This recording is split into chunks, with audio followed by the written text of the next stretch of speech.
This hour of Hugh Hewitt starts right now on Salem News Channel.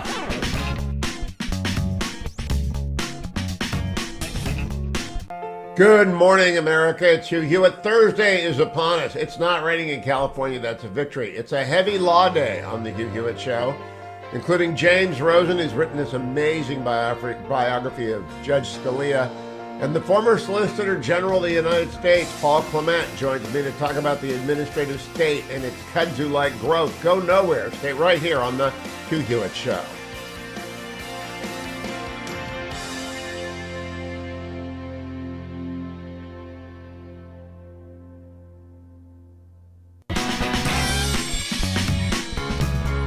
You won't want to miss a minute. This hour of Hugh Hewitt is on Salem News Channel.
Morning glory, America. Bonjour, hi, Canada. Hugh Hewitt live inside of Studio West. I got a lot to do this morning. I'm going to be talking with former Solicitor General Paul Clement about an important case he's asked the Supreme Court to hear.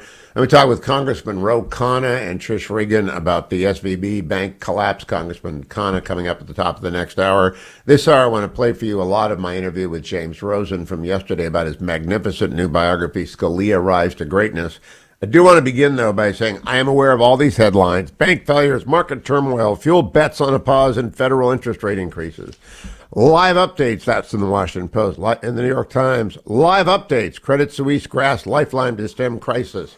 Top of the Washington Post this morning is that Credit Suisse shares are soaring as the Swiss government backs it up.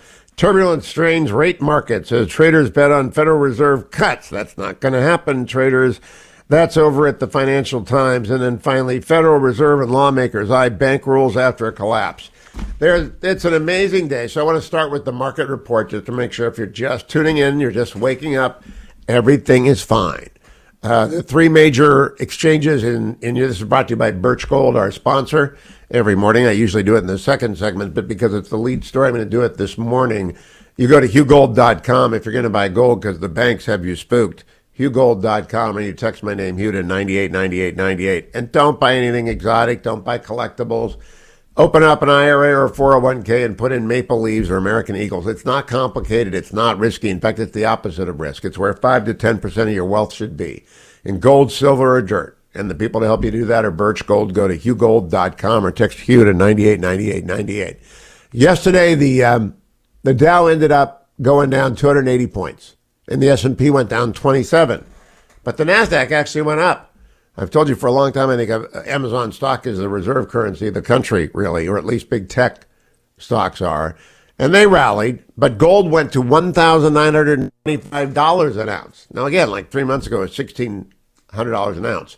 And that's shooting up because people are afraid. And when people are afraid, they go to buy gold, but then it's usually too late. The 10-year Treasury dropped below 3.5% for the first time I can remember in a long time. And the recession appears to be upon us. Again, I thought there was one last year. This is the second one. All of that matters, and we'll talk about it next hour. But I want you to hear a lot of my conversation with James Rosen of Newsmax. He's authored this great new biography called Scalia: Rise to Greatness. Volume 1 goes from 1936 to 1986 when Justice Scalia actually puts on the robes at the highest court.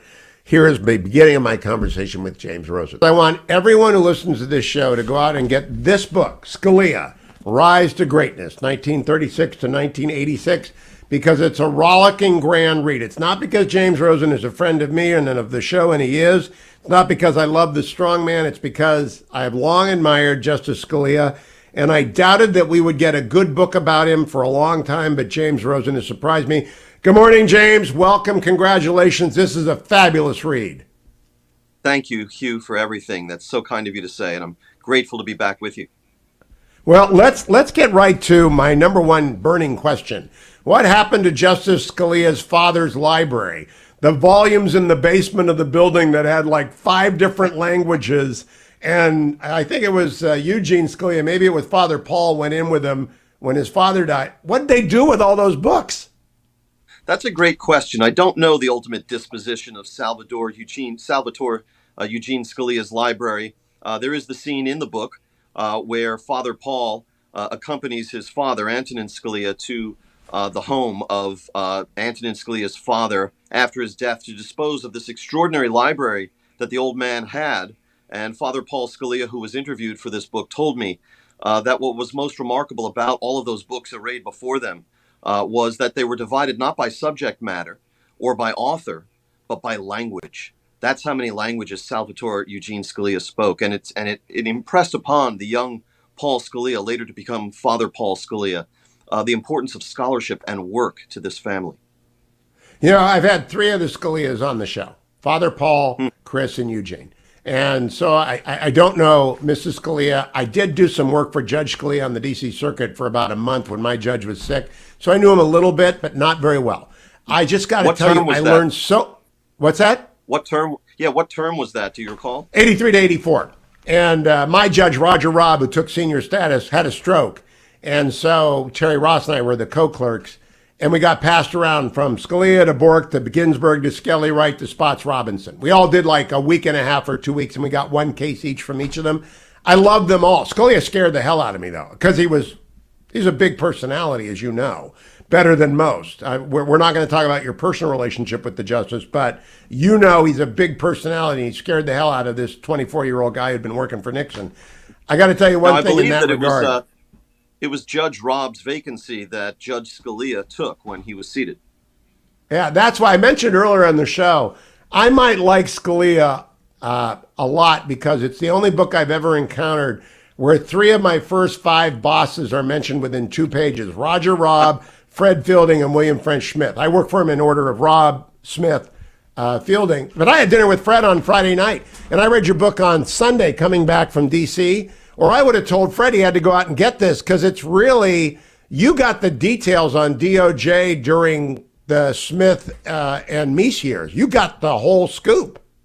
Well, thank you, Hugh. First of all, I would suggest to you that given all the individuals you worked for and around at that time, that there's room in this world for a short memoir by you about your Justice Department experiences, I should think, and what relevance they may hold for today. That's just friend to friend and book lover to book lover.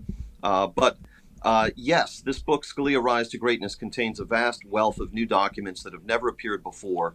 And I call it the first accurate biography of Antonin Scalia because it's the first admiring biography of Antonin Scalia. The 2 previous biographies turned out fairly hostile to Justice Scalia, to his legacy and his jurisprudence, his conduct, despite the fact that he cooperated extensively with one of those biographers. And so this is really the book that Scalia fans and all students of an accurate history of American law and society in the past 50 years have been waiting for. It ends with Antonin Scalia taking his seat on the Supreme Court. Yeah, I think writing biographies of judges and justices is a very difficult business because they have very public lives, but very private dispositions. They cannot be out in public except in very extraordinary circumstances. You captured that visit to the Department of Justice before he was nominated and the speech that he gave. I didn't know any of that stuff. I mean, there's stuff in here that I should know that I do not know. Number one, I had no idea he was a Jones Day associate for 6 years. I went to Michigan Law School, which vetted all, as you point out, they vetted all the stuff that Scalia had done before he was nominated to the court. And it wasn't fair that Lee Lieberman wrote the OLC memo on him, but it was nevertheless fun to learn that from you. But I did not have a clue that he was a Jones Day lawyer. And the one thing that's not here, James, maybe it's not important to you, but I'm a law professor, so I want to know, how did he get from Jones Day to UVA? I mean, who opened that door for him? That's interesting. You're the second person who's read the book to ask me that question recently. The question of how Antonin Scalia, having practiced law, private practice for Jones Day in Cleveland from 1962 to 66, 67, then transitions that year to go be a professor at the University of Virginia Law School. Young Antonin Scalia, when he was first hired out of Harvard Law School for Jones Day, told the folks there that he intended at some point to teach.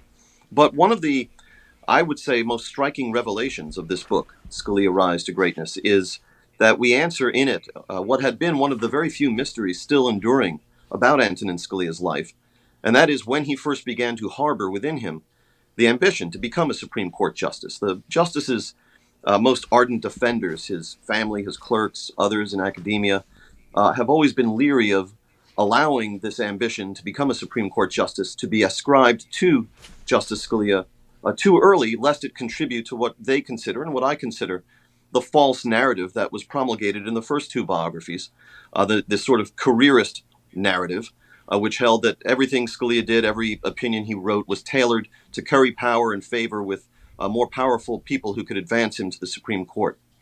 And of course, that's not true.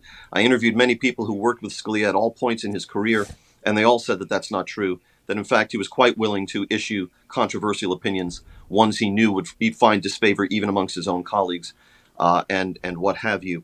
But in any case, this book makes pause it right so there. Much. We're going to come back for more of James Rosen, but I do want to remind all of our audience that we are in the middle of our campaign for Food for the Poor, and hundreds of you stepped up yesterday. Thank you. We're about halfway through, and I would love for you to please participate. Give a listen to CEO Ed Rain talking about the starving children that only you can help.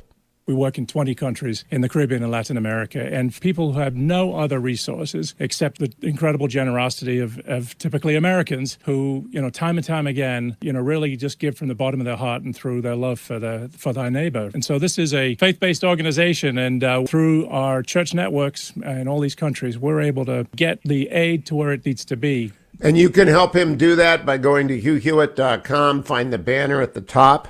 $72 provides 2 meals for a year for 2 children. $72. Or call 855-359-HOPE, 855-359-4673. Thank you.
Welcome back, America. I'm playing you some portions of the interview I taped yesterday with James Rosen of Fox and Newsmax fame. His brand new book, Scalia, Rise to Greatness, is great itself. Let's get a few more minutes of James Rosen before the break. Wealth of new documents, Hugh, that I hope our readers will our listeners and our viewers will take the time to read it, because you have an oral history that Justice Scalia conducted in his own chambers in 1992 that had never been used by any biographer before. You have his FBI files, and you have his correspondence with Ruth Bader Ginsburg from their earliest days of their friendship. So there's really a lot here. I'm going to come back to FERC. By the way, on behalf of everyone who's ever worked on a FERC case, which includes me, it's very, very bad to say that FERC are the worst cases. Even though they are the worst cases, the Federal Energy Regulatory Commission cases, he left Ruth Bader Ginsburg a FERC opinion to finish when he got elevated to the Supreme Court. I love that exchange. But mostly I love you tracking down Opus Dei priest Father O'Connor in Rome at the age of 80. Father. So, yes. Is it O'Connor or Connor? It's Connor. Okay, Father Connor vanishes from medical school. Antonin Scalia goes to try and talk him out of dropping out. And you recount what Connor told you 2 years ago or 3 years ago. Tell the story, James, because this is an Opus Dei priest in Rome. He's not making stuff up. He's now in New Jersey, but he studied Opus Dei in Rome, yes. We're talking about, and this really gets to what we were just discussing about one of the enduring mysteries of Antonin Scalia's life. If there are any, this was one of them, that we resolve in the pages of Scalia Rise to Greatness, I think decisively. This is based on my interview, as you say, with Father Robert Connor, still with us today, in his mid-80s, perhaps his late 80s at this point.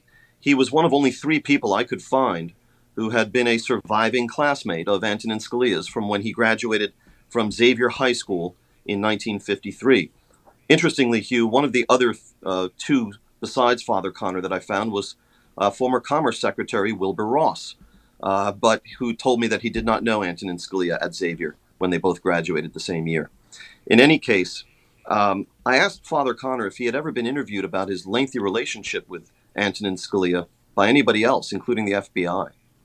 Because as I mentioned, we obtained the FBI files for Antonin Scalia. They were declassified after his death. He was vetted by the FBI 4 times within 14 years because of how quickly Scalia rose through the executive and judicial branches. Father Connor told me no, he's never been interviewed by anyone about his relationship with Scalia, and certainly not the FBI, that he thought he would remember that. And so, in essence, what Father Connor told me has never been disclosed before. And what happened was that they were great friends at Xavier. They were on the marching band together. They played hoops together. Scalia set Bob Connor up with a date at one point. They were close, and they're pictured together in the photograph section of this book. And by the time they got through college, they were still friends, but not seeing each other as often, but still had their folks living in Queens, you know. And at one point, Bob Connor decides he's going to drop out of med school and go study Opus Dei in Rome. And Mrs. Connor is distraught because she thinks her son is throwing his future away. So she summons to the house the 2 men that she thought might be able to talk sense into her son. One was a Jesuit priest,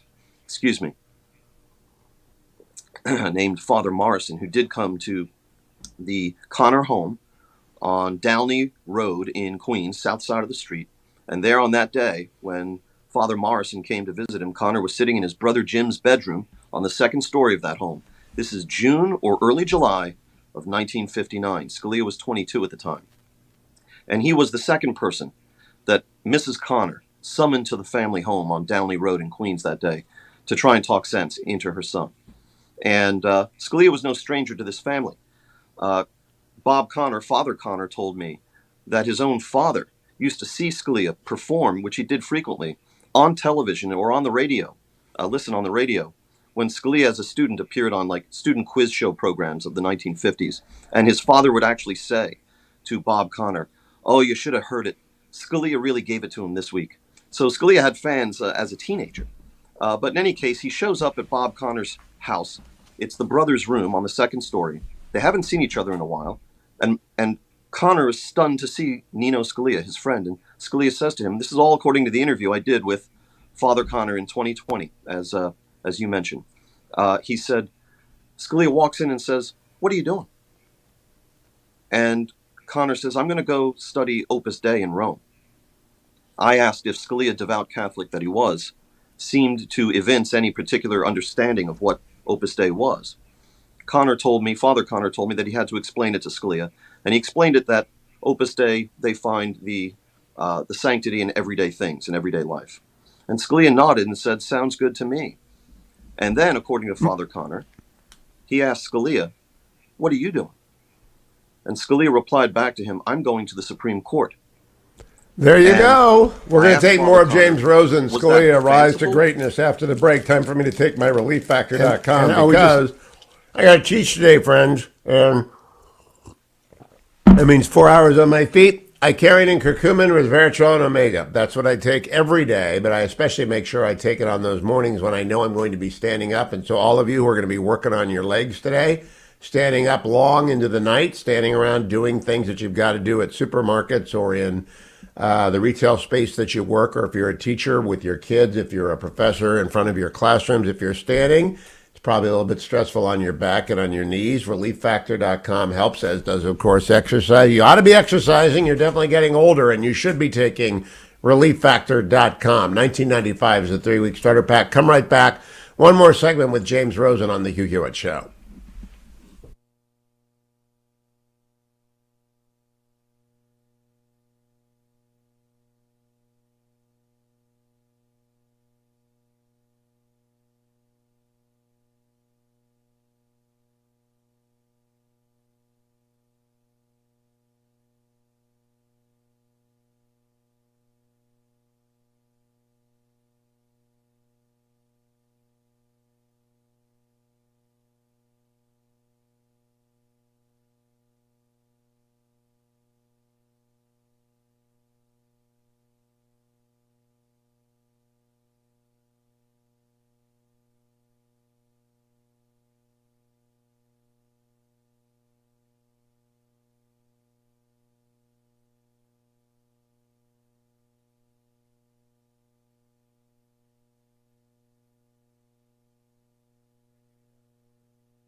Welcome back, America. I'm Hugh Hewitt. Coming up after the break from Israel, Dr. Michael Oren joins us as the new Israeli government led by Benjamin Netanyahu comes close to passing the judicial overhaul on which they ran. Oh, is the left upset that the right is going to do what they campaigned on? Same thing happened when Trump moved the embassy in Israel. They got all melted down, and then nothing happened except good things, like the Abraham Accords. But I am talking with James Rosen about his magnificent book, Scalia, Rise to Greatness. One more, if you want to listen to the entire interview, it went for forever. It's over at Highly Concentrated Hugh. Just do Google Hugh Hewitt in iTunes and it will pop up. It's at Spotify, the Salem Podcast Network. It's everywhere. I can't play the entire interview I did with James, but here's one more chunk of our conversation yesterday after the show. Oh, you're back. Go ahead. Okay, sorry. I guess we lost me there. And in essence, Father Connor says to Scalia, what are you doing? And he says, I'm going to the Supreme Court. And Father Connor said he had a job lined up in Ohio at a law firm. I said, yes, that was Jones Day in Cleveland. And he said, well, Scalia told me they have a Washington office, which then as now, Jones Day does. And he said, I will be sent to Washington and I will rise. And the way Father Connor there's nothing wrong with ambition. What I love about this, James Rosen, is that Scalia's path was not uninterrupted by disappointment. In fact, it is marked by disappointment. He does not get into his first choice high school in New York, which I did not know. He does not get into Princeton. He does not get the Solicitor Generalship when he wants to be the Solicitor General of the United States. And what he does is work harder and work happier. There are two themes in this book, affability and hard work. Now, these happen to be James Rosen characteristics, and I would like to think I've got the same too, but they're kind of central to succeeding in Washington. You must be affable, and you must work endlessly if you want to rise. And when he turns down the Seventh Circuit, to me, that is the greatest marker of the ambition of Justice Scalia, which, by the way, is a fine ambition. You can want to be at the top of your profession. That's a great thing to aspire to be. But when he turns down the Seventh Circuit, isn't that an underscore for you that he had his eye on the marble temple, as you call it? Well, again, he announced to Bob Connor, later an Opus Dei priest, that he was going to rise to the Supreme Court. That was his ambition at 22. And as you say, there's nothing wrong with it. And those who are the most ardent defenders of Justice Scalia are all, like the rest of us, better off that he had that ambition so early and pursued it, obviously, within the bounds of propriety. Charles Schulz always said that he knew he wanted to be a cartoonist at the age of 5. And we're all better off that some people are blessed with that knowledge early on of where they belong and what they want to do. But in any case, I think that I'll let you take it from there, Hugh. I'm not going to add to it. Well, I want to talk a little bit about the extraordinary normalcy of Antonin Scalia. By that I mean, I love the picture of him standing at the counter in the kitchen every night, having his whiskey sour, cheese and cracker, and reading the comics. And I guess Meg told you that. I don't know, Meg. That's a great picture of Justice Scalia. Standing at the kitchen counter, having a whiskey sour, cheese and crackers, and reading the comic. Who reads the comics who's on the Supreme Court? Well, I think that actual portrait is painted from his days on the Court of Appeals for the District of Columbia Circuit. But it's also important to note that his father, who was a stern guy, a brilliant man and a professor of Romance languages, but a stern guy for whom an A- was never good enough, used to give Judge Scalia a hard time for reading the comics. The one point I wanted to add to earlier, which I'm grateful to have recalled, Hugh, is that you said, look, you got to be affable and you got to work really hard to rise in Washington. And those are as you see, the two essential elements in Scalia's particular alchemy, let's say. But really, the essential element is Catholic faith, too. And this book is the first, I think, biography of Antonin Scalia to really treat his Catholicism with the proper according of respect and place in his life. You know, James, that was very surprising. I'm a good Catholic, meaning I go to Mass every week and I go to confession and I am in communion with the Church. And I take seriously the work of Vatican II. And I have never read anyone, you're not Catholic, and you understood that Vatican II's emphasis on documents and the emphasis on tradition and the emphasis on Latin and the emphasis on learning and on original meaning, right? That is Catholic doctrine that comes out. And you also explain, by the way, you're not a lawyer, but You explain the difference between original intent and original meaning better than most lawyers I know can do it. But you also fused the Catholicism that Scalia lived with his approach to judicial matters, I think, very well. You want to explain it? Thank you. Well, yes, and just to complete the trifecta, I'm not a lawyer, I'm not a Catholic, I'm also not Italian, but we gotta walk the mile in order to get to our biographical subjects. But when you talk about how Scalia's Catholicism informed his later work as a jurist, as a judge and a justice on the Supreme Court, he himself was very careful in how he described this. For one thing, in the oral history that he conducted in 1992 that had never been released until now, he discounted the idea that his Jesuitical training at Xavier and Georgetown directly informed his option for originalism and textualism. However, he also bristled when, in one case, a very good friend of his, this will be covered in Volume 2, dared to suggest publicly that Scalia's Catholicism was directly manifesting itself in his Supreme Court opinions. It caused a rift between Justice Scalia and this individual that went on for about 5 years before they reconciled.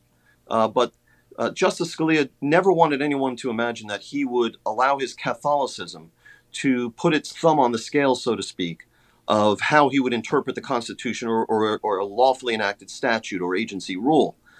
What he would say is there's no such thing as a Catholic hamburger. But, he said, the closest we could come to a Catholic hamburger would be a hamburger that was made perfectly.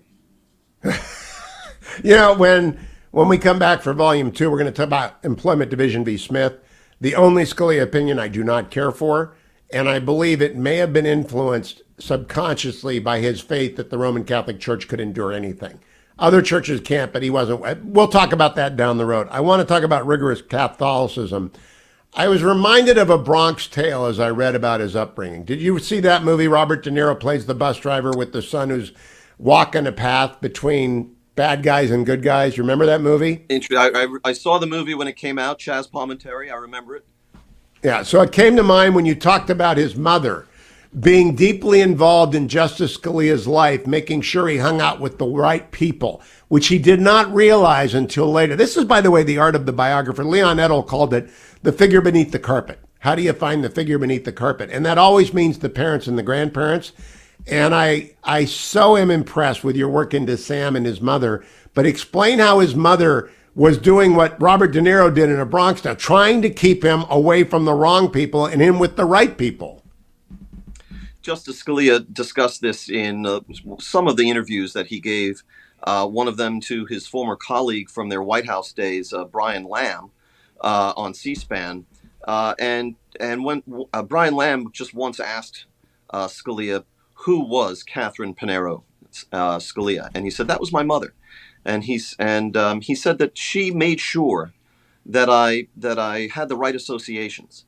And when Brian Lamb pressed further as to what that meant, Justice Scalia said his mother made sure that he hung out with the right kids, had made sure that he joined the Cub Scouts, made sure that the meetings were held at her house, and made sure she knew which subjects he was studying. Of course, Scalia's mother was an elementary school teacher, herself the daughter of Italian immigrants.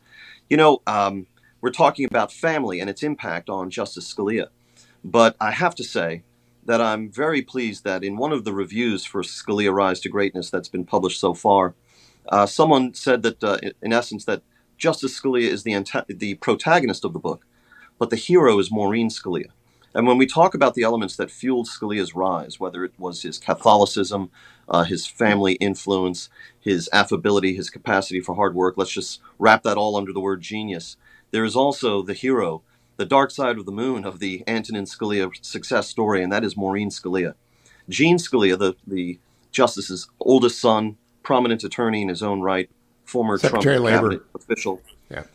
Told me that, you're writing a book about my dad. I can name several very influential Supreme Court justices. I'm paraphrasing what Gene told me.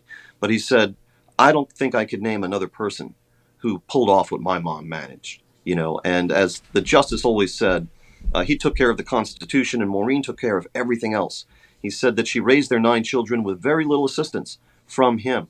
Now, I interviewed 4 of the 9 Scalia children, and they made clear their dad was by no means an absentee father. But when it came to their math homework, making sure they hung out with the right friends, had the right associations, getting them to their soccer games, this was all Maureen Scalia.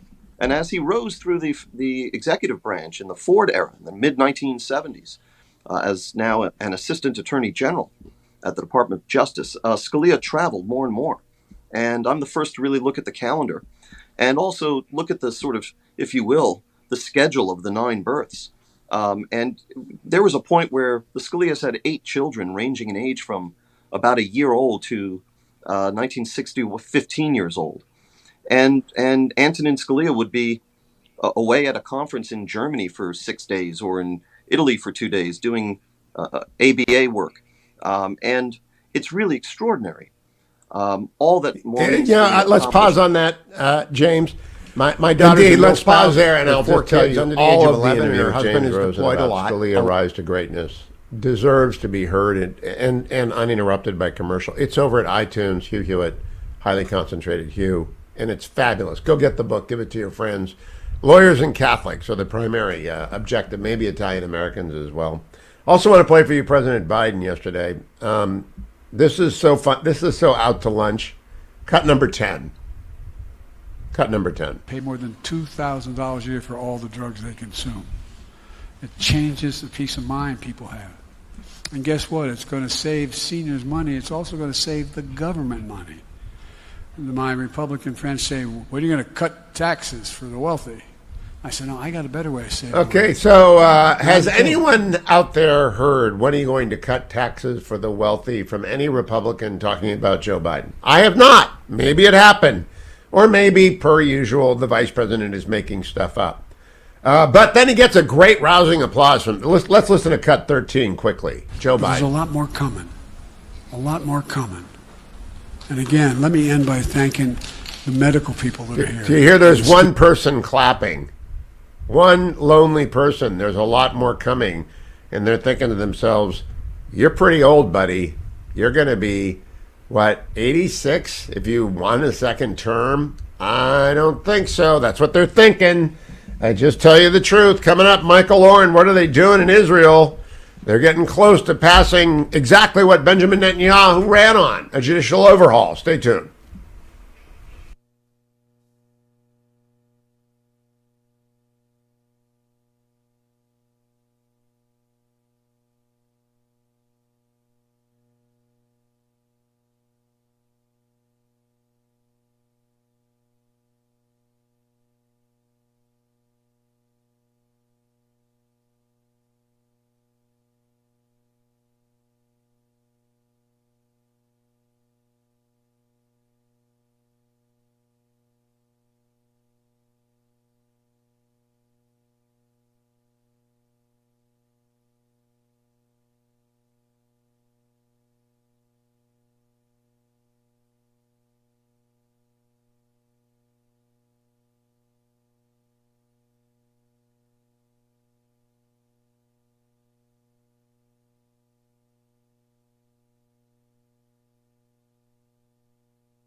Welcome back, America. Hugh Hewitt. I am standing by for Michael Oren. I don't know if the good Dr. Oren is caught up in street demonstrations in Tel Aviv, where he lives.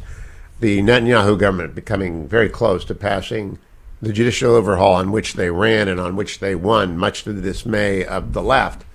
American conservatives might want to study up on following through on the promises made. That's in the new book by Governor Ron DeSantis, The Courage to Be Free, and I've been reading that, and he repeatedly points out that Republicans in the past have said we're going to do X, and they haven't done X, and therefore they've lost some grassroots support, and that is not going to happen to Netanyahu in Israel. He promised to do Y, and he's doing Y. But I do have a very important story. So we don't know where Dr. Oren is. He very rarely misses, but it's pretty wild in Israel today.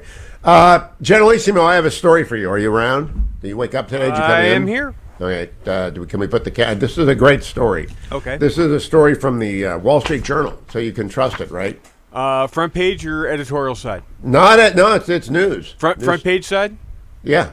Yeah. Okay, I'll discount quite a bit of that, but go ahead. No. I mean, it's on target.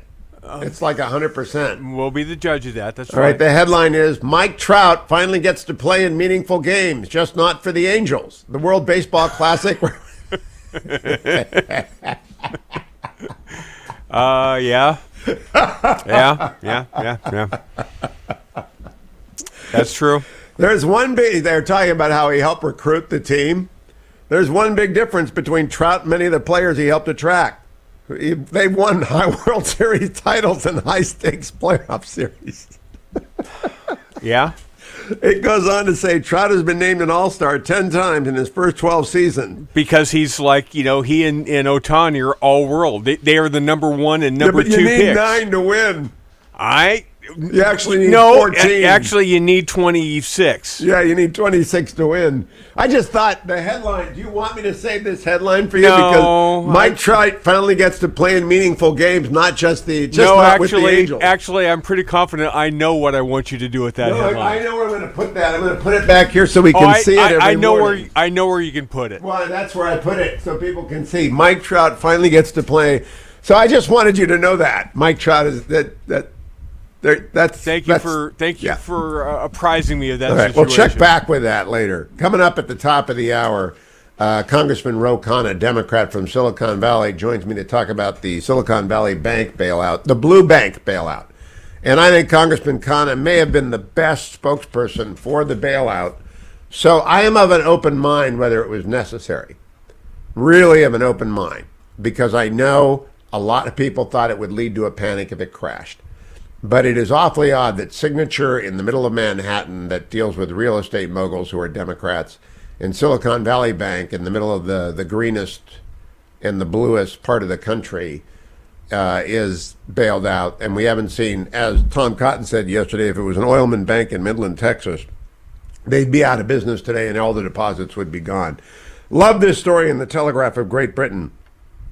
Tom Cruise among stars at Michael Caine's 90th birthday. So Tom Cruise is over at Michael Caine's 90th birthday at the Hammersmith River Cafe. And Sir Michael, I had the honor of interviewing him once, and he's really a wonderful guy. But the story should be about Sir Michael, not about Tom Cruise. But it's good for Tom Cruise to go pay an homage there. There's a run on Silicon Valley Bank swag. Silicon Valley Bank has collapsed, but branded company gear such as socks, hats, and wine tumblers are selling like crazy. A piece of bank history. It's like Enron stuff in the year 2001. Iger is stuck. Disney chief debates future of Hulu and ESPN. Looks like they're going to get ready to sell that off. Ukraine's allies have promised weapons for the spring counteroffensive. The United States threatens to ban TikTok. Do it. Don't threaten it. Do it. And they said there's only one way they won't do it is if the Chinese owner sells its stake. Get rid of it now. And as I said, economy shows signs of cooling as bank troubles spread. Look, I know some of you are nervous about the economy and the banking. This is not 2008. One of the reasons I'm glad they did SVB and Signature is we don't need any panic. And Credit Suisse got backed up by the Swiss government today. It's all liquidity. It's all about cash on hand. People have enough assets. The banks are sounder than 2008. And I did get on my friend Brian, the New England banker that he needed to buy a ski chalet, and he sent me a picture of a ski chalet, which is about as close as I'll ever get to a ski chalet. But I do think community banks benefited from the stability done by this. But I want to know the TikTok, not the TikTok that is the Chinese Communist Party application that sucks all your life and digitizes it for the Chi-Coms. I want to know the TikTok of who called Joe Biden and who called Janet Yellen and who got them to reverse their decision on Friday, no bailout. Khanna is one of them. Gavin Newsom is another one of them. But Congressman Khanna is a smart guy, and for a lefty, I wish he would run for Senate. Because, my gosh, the choice... I am not a Californian. It's not my problem. I teach here every other year at con law at Chapman University, where I've been doing it for 29 years, and I'll continue to do it until they take me out of there with a toe tag. But I am a Virginian, and my governor is not way to the left like Gavin Newsom is, and I just want to know what Ro Khanna thinks about the lobbying that went into bailing out the blue banks. He's coming up. Trish Regan coming up at the bottom of the hour as well. Her podcast is at the Salem Podcast Network, veteran of CNBC, Fox News Business. We will be back, America. A lot ahead. The hour of the banking will be followed by the hour of the Chevron doctrine with Paul Clement in hour 3 today. It's a law-heavy day.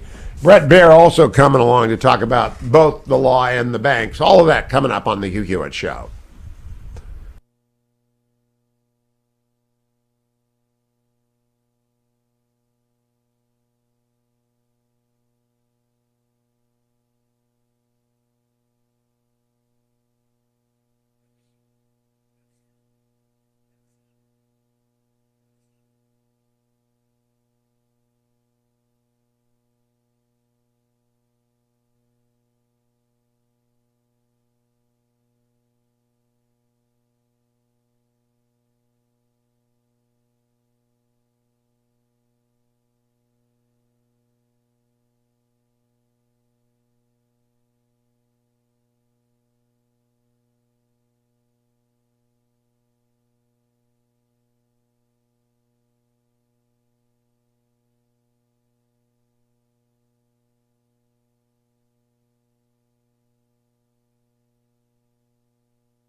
This hour of Hugh Hewitt starts right now on Salem News Channel.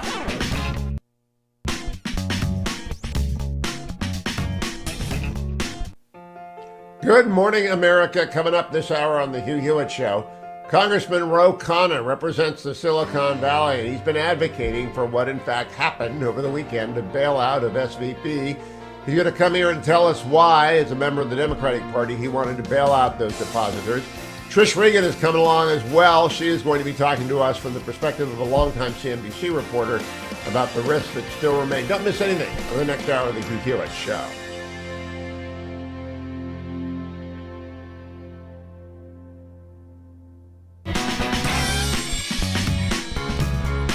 You won't want to miss a minute. This hour of Hugh Hewitt is on Salem News Channel.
Morning glory, America. Bonjour, hi, Canada. Hugh Hewitt from Studio West.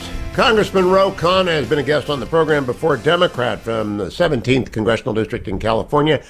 Khanna represents Silicon Valley, and as such, he's been in the news a lot defending the blue bank bailout that we had over the weekend of the Silicon Valley Bank in Silicon Valley and, of course, of Signature Bank in New York City.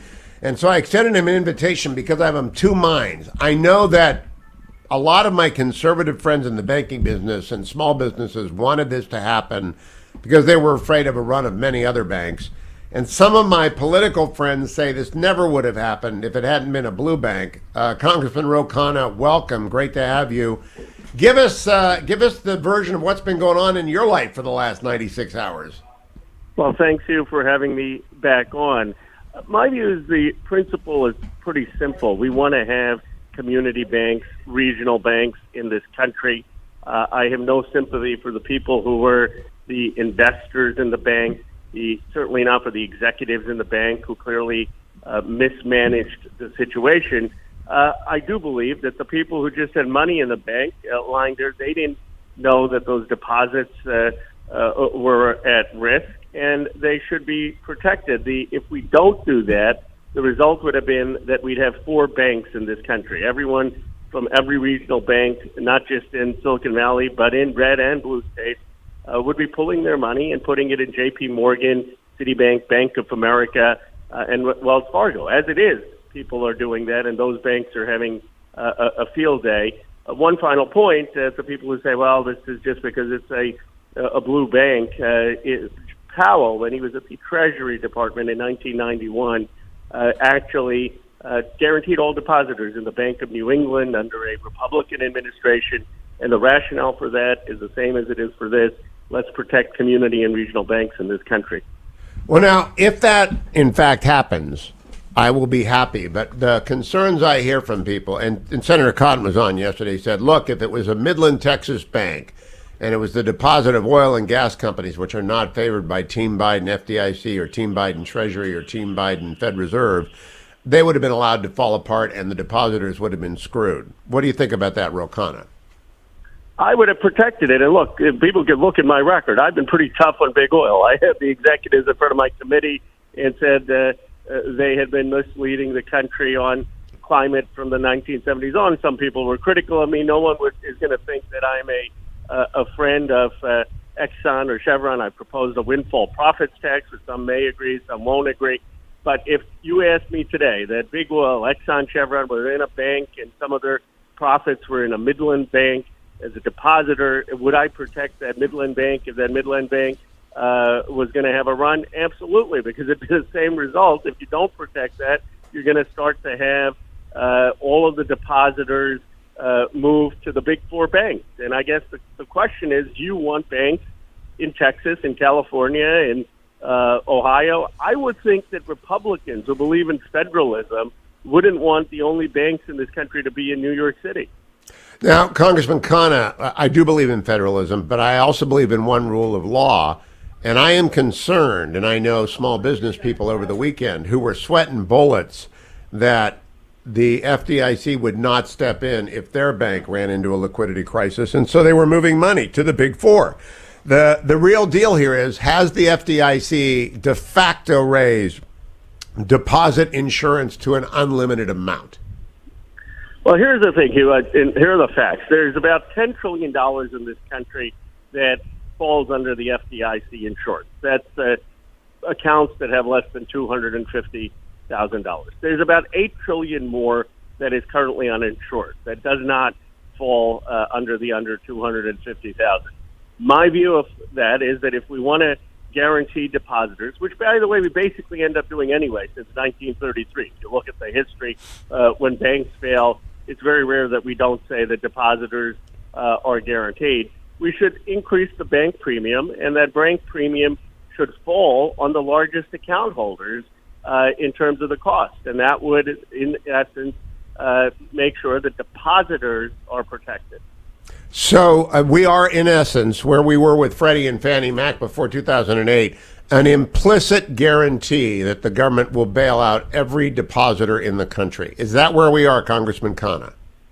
Well, I don't think it's going to come to that, but I certainly think if tomorrow there was a run on a bank in Arkansas or a bank in Texas or in Ohio, I don't see how the government wouldn't say that those deposits are protected. I mean, people would be outraged that you're protecting the deposits in Silicon Valley Bank, but not in a bank in Ohio. So I do think that the president and the Fed and the Treasury have made it clear that depositors will be protected. The question is, how do you pay for that? And I think that means you have to raise bank fees, and you have to make sure that that fee is on the larger accounts that are bearing the risk. Well, if you're going to find another $8 trillion out there, that's a lot of fees, and those will go through to customers, right, in the middle of a recession. Banks can't just absorb that, so that's a indirect tax on companies and depositors.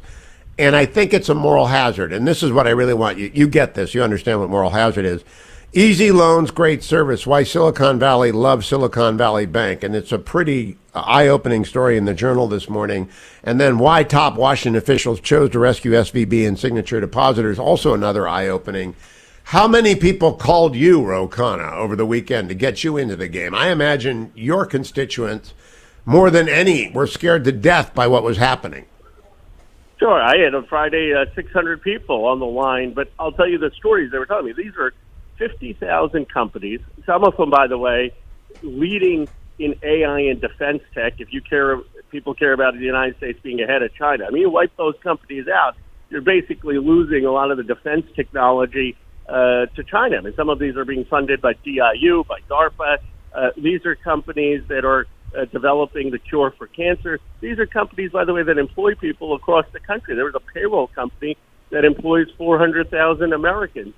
And so, look, if people may not love Silicon Valley venture capitalists, they may not love Silicon Valley, they may think Silicon Valley's made too much money.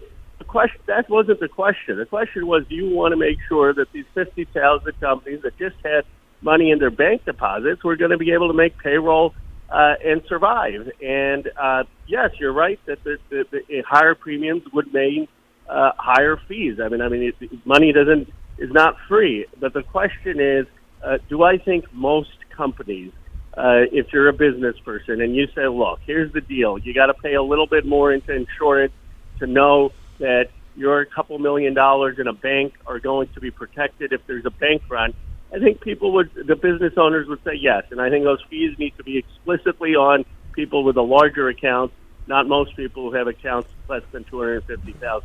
So last question, Congressman. I use Roku because I use Roku and I know how it works. And I don't know if they're friends of yours or they lobbied you. I have no idea. I'm just using them as an example. Rough numbers. Roku had $1.8 billion in liquid assets, $600 million of which were at the Silicon Valley Bank. Now, Roku is run by smart people. They're changing the industry. They're cutting the cord everywhere. So obviously they're very smart people. But is tech so insular, so absolutely divorced from traditional rules of banking that they ignored having $600 million on deposit in one bank with a $250,000 deposit insurance? I mean, what's wrong with the tech world? That was malpractice. I can't defend them. I don't know them. They may be an incredibly savvy technology company, but they need someone who's taken accounting 101. I mean, that to have that kind of money and not to have it in a sweep account or in a mutual market account or in bonds, and just to have it sitting in a bank account was just financially irresponsible. The one final point, Hugh, I'll make on the moral hazard is, let me tell you, the people who are the management and the executives at Silicon Valley Bank, their careers are ruined, as they should be. They're facing investigations by the SEC, by the Department of Justice. They're probably never going to get another job again. I don't think there's any bank management in this country, in any place, that wants to go through what's happening to Silicon Valley Bank. So I do think there's a lot of consequence for being poorly run. And the largest blame, I know there's a lot of back and forth, Republican and Democrat, the largest blame and anger should be at the bank management. Well, what I want to see is one rule for everyone, because when Enron fell apart, it was an anchor around George W. Bush's neck wrongly. I don't know if there should be an anchor around Joe Biden's neck, but I do want one rule. We got 30 seconds, Congressman. If tomorrow a bank runs into a liquidity crisis, do you expect the United States to back it up? I don't think it will because of the Fed discount rate. I mean, the Fed has basically said if you have a liquidity crisis, you can borrow in a discount window through the Fed. That, I think, is going to backstop it. Khanna, good to talk to you again, Congressman. Thank you. Not an easy job to be out defending SVB, but you're making the best case that can be made. I appreciate it. Coming up at the bottom of the hour, Trish Regan joins me to talk about a different perspective. Stay tuned, America. Thank you, Congressman Khanna. I'm coming right back on The Hugh Hewitt Show. Portions of The Hugh Hewitt Show are brought to you in part by consumersresearch.org.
Welcome back, America. I'm Hugh Hewitt. Food for the Poor needs your help. Food for the Poor is our great sponsor, and this is the time of the year that they come out and they say to you, here is the need.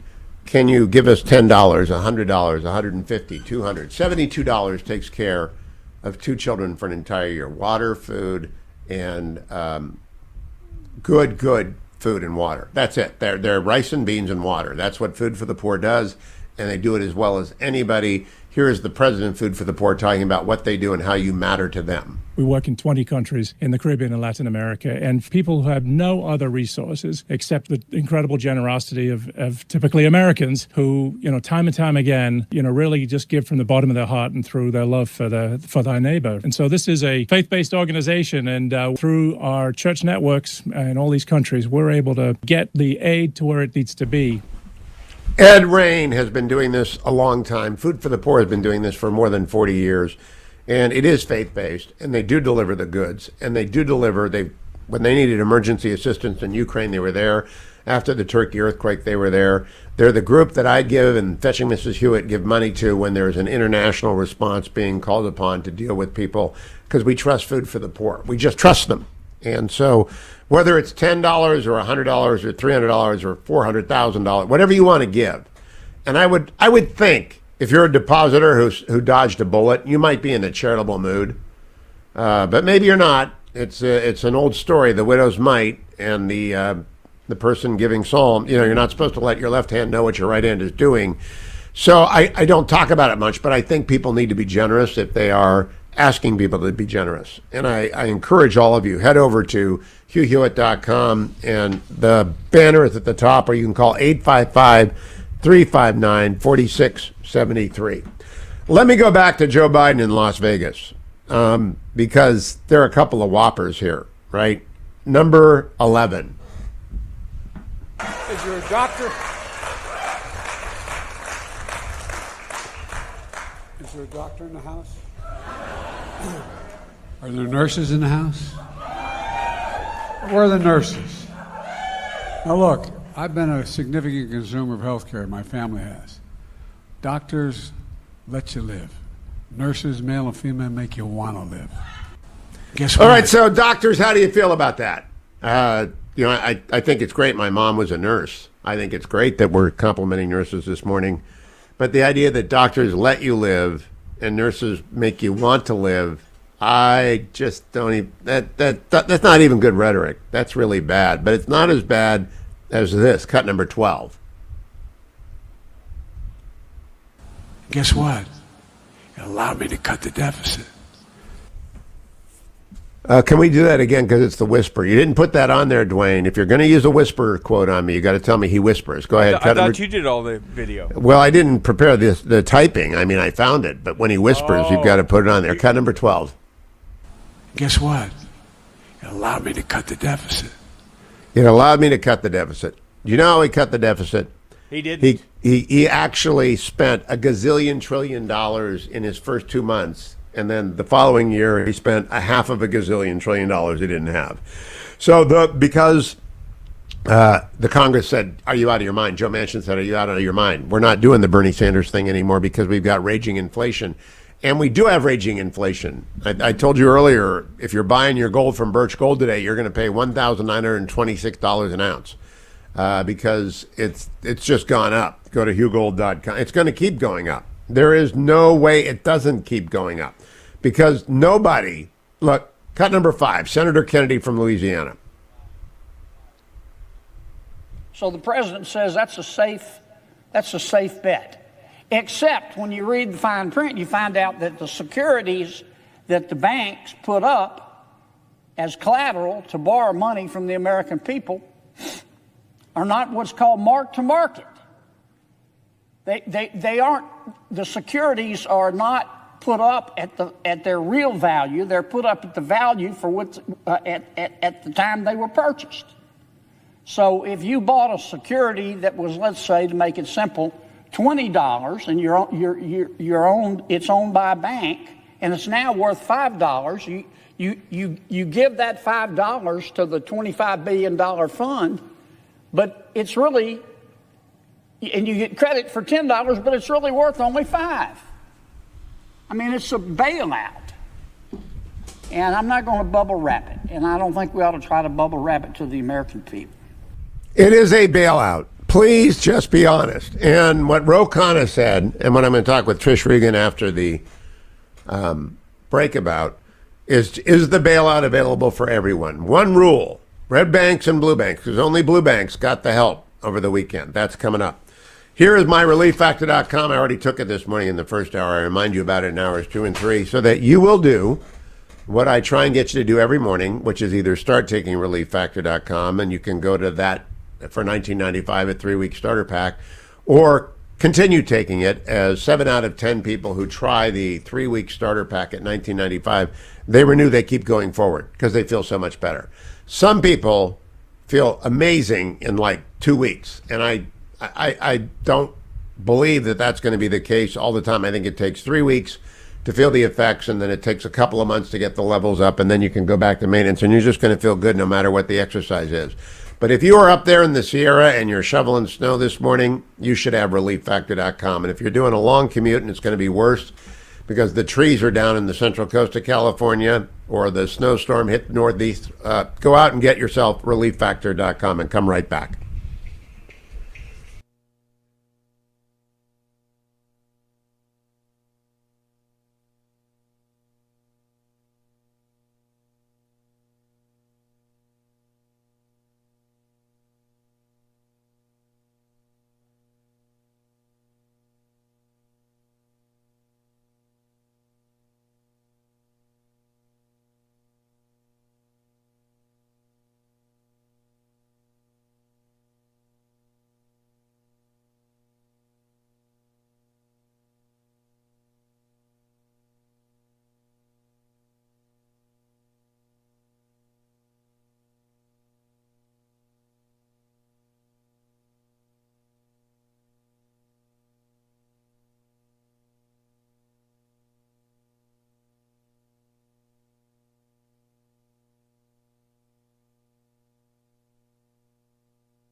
Welcome back, America. It's the hour of the blue bank bailout. Earlier this hour, I talked with Representative Ro Khanna from Silicon Valley. Now, Trish Regan joins us. She is my colleague on the Salem Podcast Network.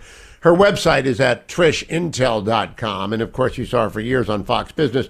Trish, good morning. Great to have you. Good Thank you for joining me. You. Great to talk to you.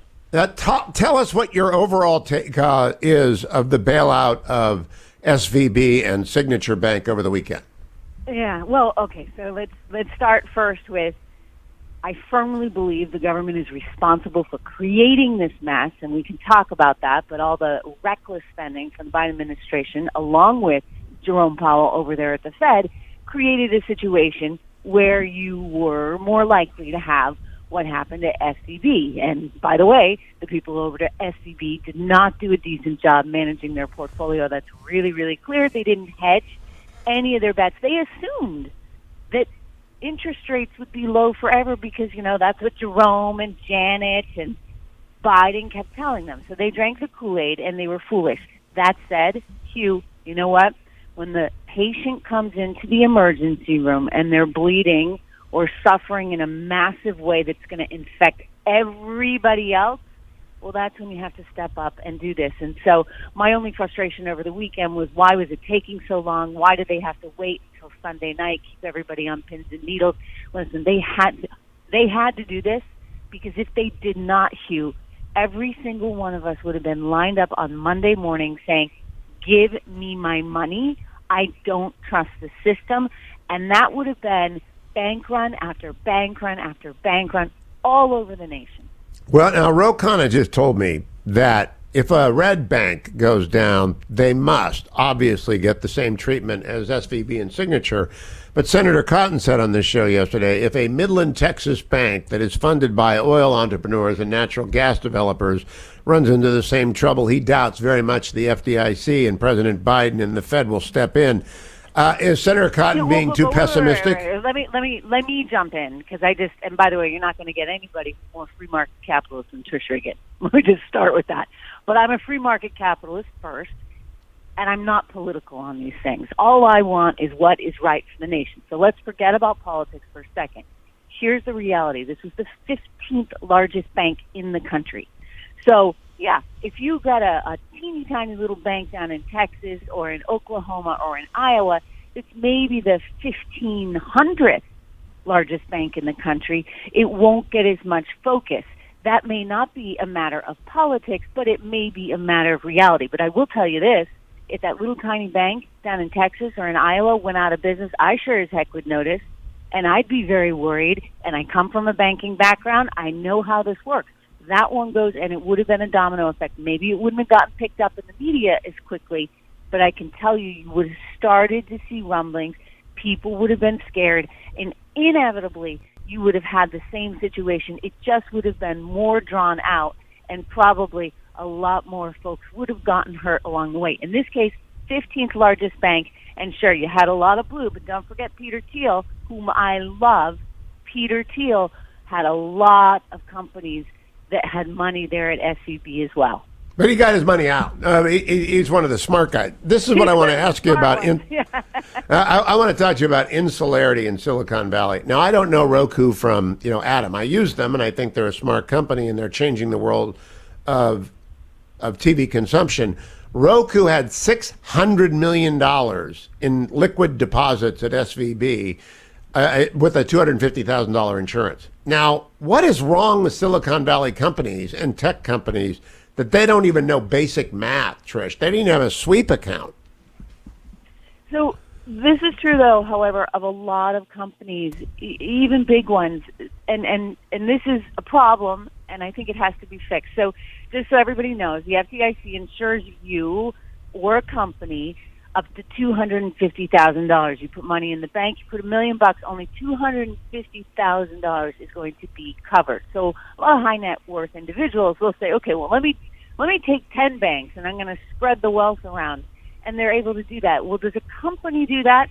The challenge for a company is that suddenly, Hugh, they got to deal with all the red tape. You want to meet payroll every week, or you got to meet it from 10 different banks, and that becomes kind of onerous, and it becomes annoying, and there's lots of, so there's that sort of pain of doing business because you've got to get all these different banks lined up. So that's just a reality.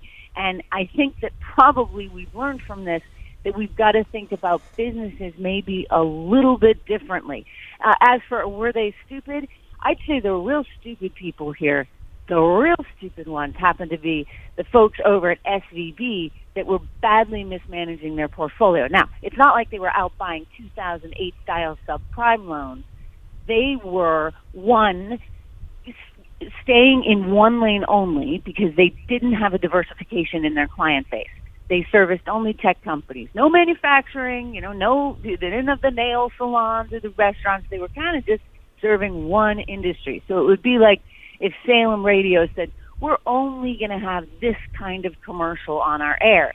And you'd start to say, well, maybe you want to diversify into a few other products just because it's a little strange to have only one steer. So that was one thing they did wrong. But the other big thing, Hugh, they were investing in treasuries for 10 years at a time. Now, treasuries are like gold, assuming we don't default on our debt, right? Treasuries should be a good investment, safe investment. But when you're investing in treasuries, I mean, at 1.5%, because that's all they were paying, remember? I mean, there was a time when the yield on a 10-year treasury bond was below 1%. I mean, it was a terrible, lousy thing to be invested in because you knew inflation was going to be worse than 1% over 10 years' time. And yet this is what they bought, and they never bothered to hedge it. It is a normal thing in the banking industry, and this is how I started out way back when at Goldman Sachs. You hedge your portfolio. They weren't properly hedging this. It was so bad that the head of risk management for SVB over in London, she was out there championing LGBTQ causes, because don't forget there's an ESG component to all this stuff too. They got to be ESG compliant, let alone actually having a portfolio that's properly hedged, while simultaneously working on her mental health blog for the company's website. Give me a break. There was no one actually thinking strategically about how they had a well-rounded portfolio in the event of a liquidity crisis. Well, Trish, I haven't heard your podcast yet, but I would love to know if you would do a show. I would play the whole show. If you would talk about the culture of Silicon Valley. We've had Theranos, Sam Bankman-Fried, and SVB all collapse within a course of a couple of years. Something is rotten in Denmark, and something is rotten in Silicon Valley when it comes to just sort of ordinary care and caution. Money. Think about this. Free money among a certain group of people. You get the right degree, you spout the right talking points, and the Fed was just handing out, and so was the Biden administration. Don't forget some of these green energy companies. They were getting money like you wouldn't believe. I mean, it was a kind of sugar addiction. Everybody had the money, and they're throwing ideas around, and there's money to back it up from the government, and this is what you wind up with, Hugh.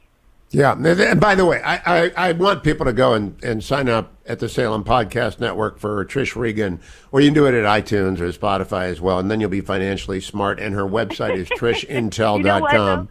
You would have been, because I've been warning about this since August 2020. Inflation. I predicted it would hit double digits. We got to 9.6% on the consumer price index, more than that on producer prices. So you will get a good sense of the macro stuff. If any of the people at SVB had bothered to tune in, guarantee this wouldn't have happened. I wish, well, hopefully every banker does. Trish Regan at iTunes, Spotify, and Salem Podcast Network, or at trishintel.com. Thank you, Trish. Have a good morning. Thank you. Great to have her on the Salem Podcast Network. We've got Michelle Tafoya, we've got Trish Regan, we've got a lot of people. Just go to Salem Podcast Network and give a listen. They all have sponsors too, different kind of sponsors. One of our sponsors is myphdweightloss.com, which makes me bring back in Dwayne. Dwayne, did I tell you about the headline in the Wall Street Journal? Mike Trout finally gets to play in meaningful games, just not for the Angels. Have I told you about that yet? You clearly must be having early onset dementia or Alzheimer's, because you have already talked about that story. Oh, I was wondering if the fact that Mike Trout is finally going to get to play in significant games has you stress eating, because I don't want you to stress eat and blow your wonderful record under myphdweightloss.com. No, I only started to be worried about stress eating when you came back from vacation. Yeah, well, you are not ballooning. I am not ballooning because I have learned how to eat and how not to eat. 50 pounds later. 50 you took pounds off 50 later. pounds. Yes, and so 864 644 1900. That's 864 644 1900. And when do you check in with your weekly check-in? It's on Wednesdays, but you didn't do it yesterday? No, because Oh. What do you mean? Oh, I mean, oh. What does that "oh" indicate? Look, I'm just a lawyer. When a witness doesn't show up for a deposition, something's wrong. Does the deposition have to be scheduled for a witness to show up? Yes. Okay, well then there was no problem here. Well, you just said it was supposed to be yesterday. No, I did not say that. Let's go back, Your Honor, and listen to the tape. MyPhDweightloss.com. This far out, I don't have to go every week. I don't have to talk We're very much every out of time. I can't talk to you anymore. I have to talk about consumersresearch.org. Okay. Because I want to. Because what not Michelle Tafoya, but what Trish Regan was just talking about, the ESG component of SVB, if you want to know who's compromised by idiotic political agendas overwhelming good common business sense, head over to consumersresearch.org. Consumersresearch.org has been around for 100 years. Not quite 100, I think 1926 or something like that.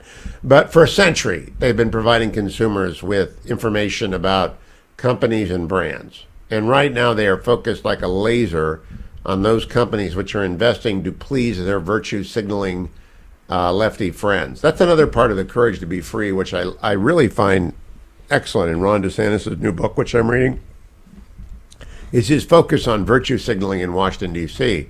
And it's now spread to corporate governance everywhere. And consumersresearch.org has dug deep into who does what in the ESG and DEI worlds.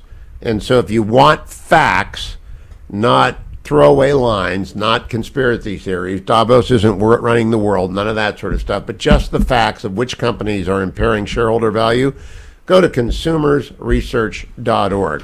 And then come right back.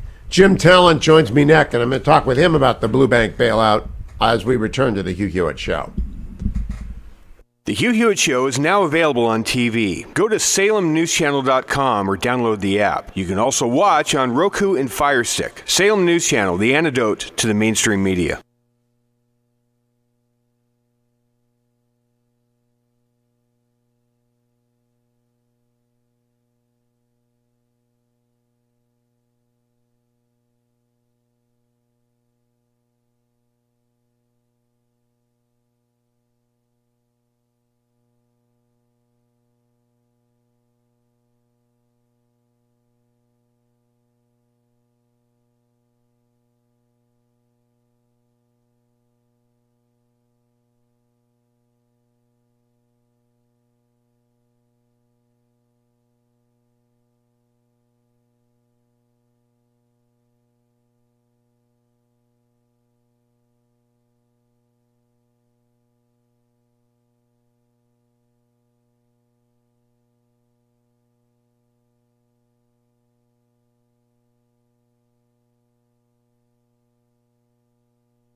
Welcome back, America. An hour later than promised, Dr. Michael Oren is joining us from Israel. They don't do daylight savings time in Israel, so he was confused. Good afternoon, Dr. Oren. Welcome back. I think we need some savings. Listen, I want to get right to the heart of my biggest concern. Netanyahu ran on overhauling the judiciary. They won. Now President Herzog has injected himself. How unusual is it for the president of Israel to get involved in a political controversy that was asked and answered at the polls? It's not. It's unusual, but not unwarranted, not baseless. This is precisely the role of the president, to sometimes serve as the mediator and the ombudsman. That's precisely what the government, what the president does. Otherwise, it's largely a ceremonial position. Herzog tried to bridge the gap between the government and the opposition, and so far the government has rejected his proposals rather bitterly, and only part of the opposition has accepted them. So, as far as as a démarche, as a very robust diplomatic political gesture, so far it hasn't succeeded. So, when do you expect the overhaul, or at least the first part of it, to pass the Knesset? It'll pass before the holiday of Passover in April, and then it may be enacted fully right after that. And that's so, where we come to the head. That's where things get really dicey. Well, what do you mean by that? I just can't imagine that civil war is a real deal. I know civil war, but certainly internecine violence is a possibility. I'm actually penning an op-ed for The Atlantic now, where I talked about the terrorist attack last Thursday night. We heard all the sirens going off, and I had a thought. And it turned out that everybody I knew had exactly the same thought. The thought was, let it be a terrorist attack. Because our thought was, oh no, what if it's Israeli Jews shooting at Israeli Jews? Well, you don't need, the Rabin thing is a scar, right? Everybody walks around with the memory of... And we've had examples in the past, too. And, yes, it's true. So it's not beyond the ken. But here's where it gets dicey. It gets dicey because if and when the Knesset pass these reforms, and the Supreme Court, there'll be dozens of appeals to the Supreme Court, and the Supreme Court overrules the reforms, then Israeli society generally, and more specifically the army, the police corps, will have to determine to whom they will remain loyal, the Supreme Court or the Knesset. Well, Michael, that's so stark. The Knesset is elected. They just won. They ran on this. Now, I don't have any comment on domestic political legislation. It's not my business. But how in the world can the left in Israel say to the barricades when they just lost the election on this issue? Because these are far-reaching reforms that remove judicial review, which is one of the pillars of any democratic system. And it's a very slim majority. It's not a huge majority, very slim majority. And so, rather than it kind of railroading through these conclusions, I firmly believe, I've believed for years, that we needed to reform the Supreme Court. The whole system was not sustainable. The question is how you go about it, and for what, who is actually benefiting from it. I'll give you a small example. I don't know how much time I have, and it's this. For example, if the government, which is heavily dependent on the vote of the ultra-Orthodox want to pass legislation that, for example, would make Torah study, full-time Torah study in yeshivas and religious schools, the equivalent of military service. Okay? The Supreme Court would turn that down, but there won't be a Supreme Court to turn it down because there's no judicial review. And guess what? People are going to stop showing up for military service. Well, I'm going to go serve in the army. I possibly get maimed or killed while these people sit and study all day? No way. Well, example, Michael, wouldn't the appropriate response then be, in 4 years, you fight the election on the overturning of the judicial overhaul, and if you have got a majority, because what I think the left is afraid of is what the left is afraid of. The sky won't fall, and people will say, well, this works pretty well, and I'm glad that we've checked. But your AG is out of control. I mean, I just think she should have been fired a month ago. I think the Israelis, in the left, there's a sense that demography is working against them. And the ultra-Orthodox, the national religious, the right wing is growing, exponentially, and the left is not, or the center is not. And they feel that they won't win the next election, or the election after that, or the election maybe ever, for the foreseeable future. The religious parties, the ultra-religious parties, I should note, have come up with this notion that maybe we should cut off all electricity on Saturday, on the Sabbath. Among other interesting proposals. But that's not going to pass, right? And what's going to pass is that the party in power is going to name the Supreme Court justices. Isn't that what this is? And some laws are not reviewable. Yeah, I personally have no problem with that. It's just how. So you want to have an override from the Knesset over when the Supreme Court turns down a piece of legislation. You want to have a situation where the elected representatives of the people can say, okay, we're going to override the Supreme Court, and an override should be something like 3/4 of the Knesset. Right now, the override is listed as 61 members of the Knesset, which is an automatic override. What happens, obviously, what happens in the United States is that you have to win a lot of elections for a long time to influence the court. And therefore, I'm just stunned by the Israeli left and how they're reacting to this, what is obviously a big bit of legislation, but not the end of democracy in Israel, as Netanyahu has said.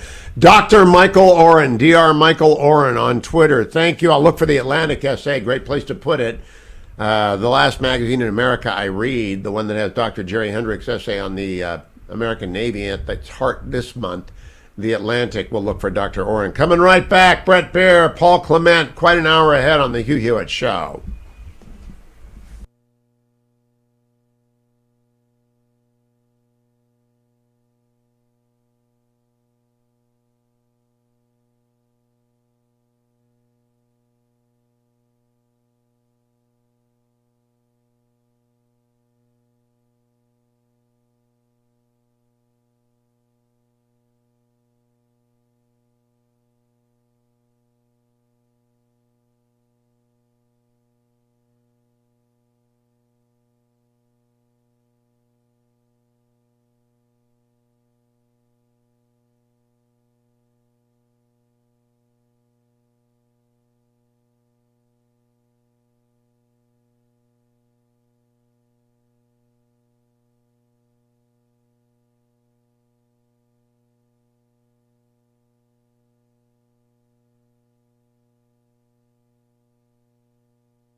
This hour of Hugh Hewitt starts right now on Salem News Channel.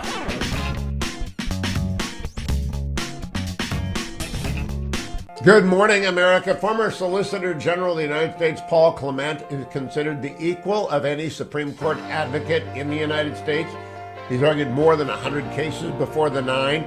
Now he's asking them to hear a case about the administrative state. It's called Loper Bright, and we'll talk about it because it does impact you in real and enduring ways, even though you probably never heard about it. Coming up, Paul Clement on the Hugh Hewitt Show.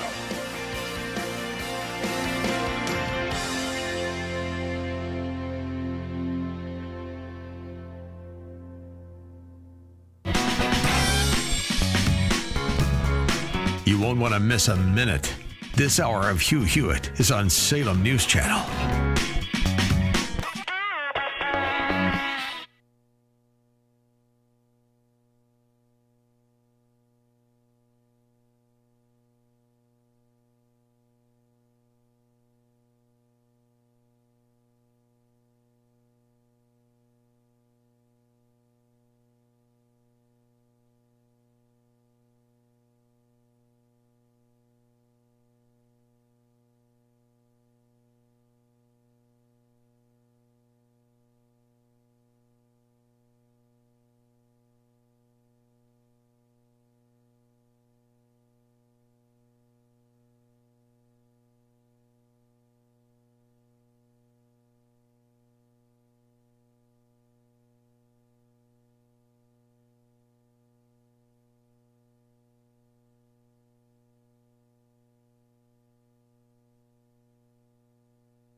Morning, Glory America. Bonjour. Hi, Canada. Hugh Hewitt live from Studio West. Coming up at the bottom of the hour, former Solicitor General of the United States, Paul Clement, joins me, probably the finest Supreme Court advocate in America, to talk about the administrative state and a petition for cert that he's put before the Supreme Court, asking them to hear about the plight of Atlantic fishermen burdened by monitors demanded by the government and that they pay for them. That's coming up. Do not miss that. Right now, I'm joined by Fox News anchor Bret Baier, host of Special Report. Good Thursday to you, Bret. How are you? Hey, Hugh. Doing well. I need to ask you about the blue bank bailout. I had on Khanna last hour, and Roe's a good guy, and he's a liberal, a socialist, actually. He will come on and talk about things. And he defends the blue bank bailout. Trish Regan came on and defended the blue bank bailout. I kind of am persuaded we needed to do it, but what do you hear on the other side of the issue, Bret?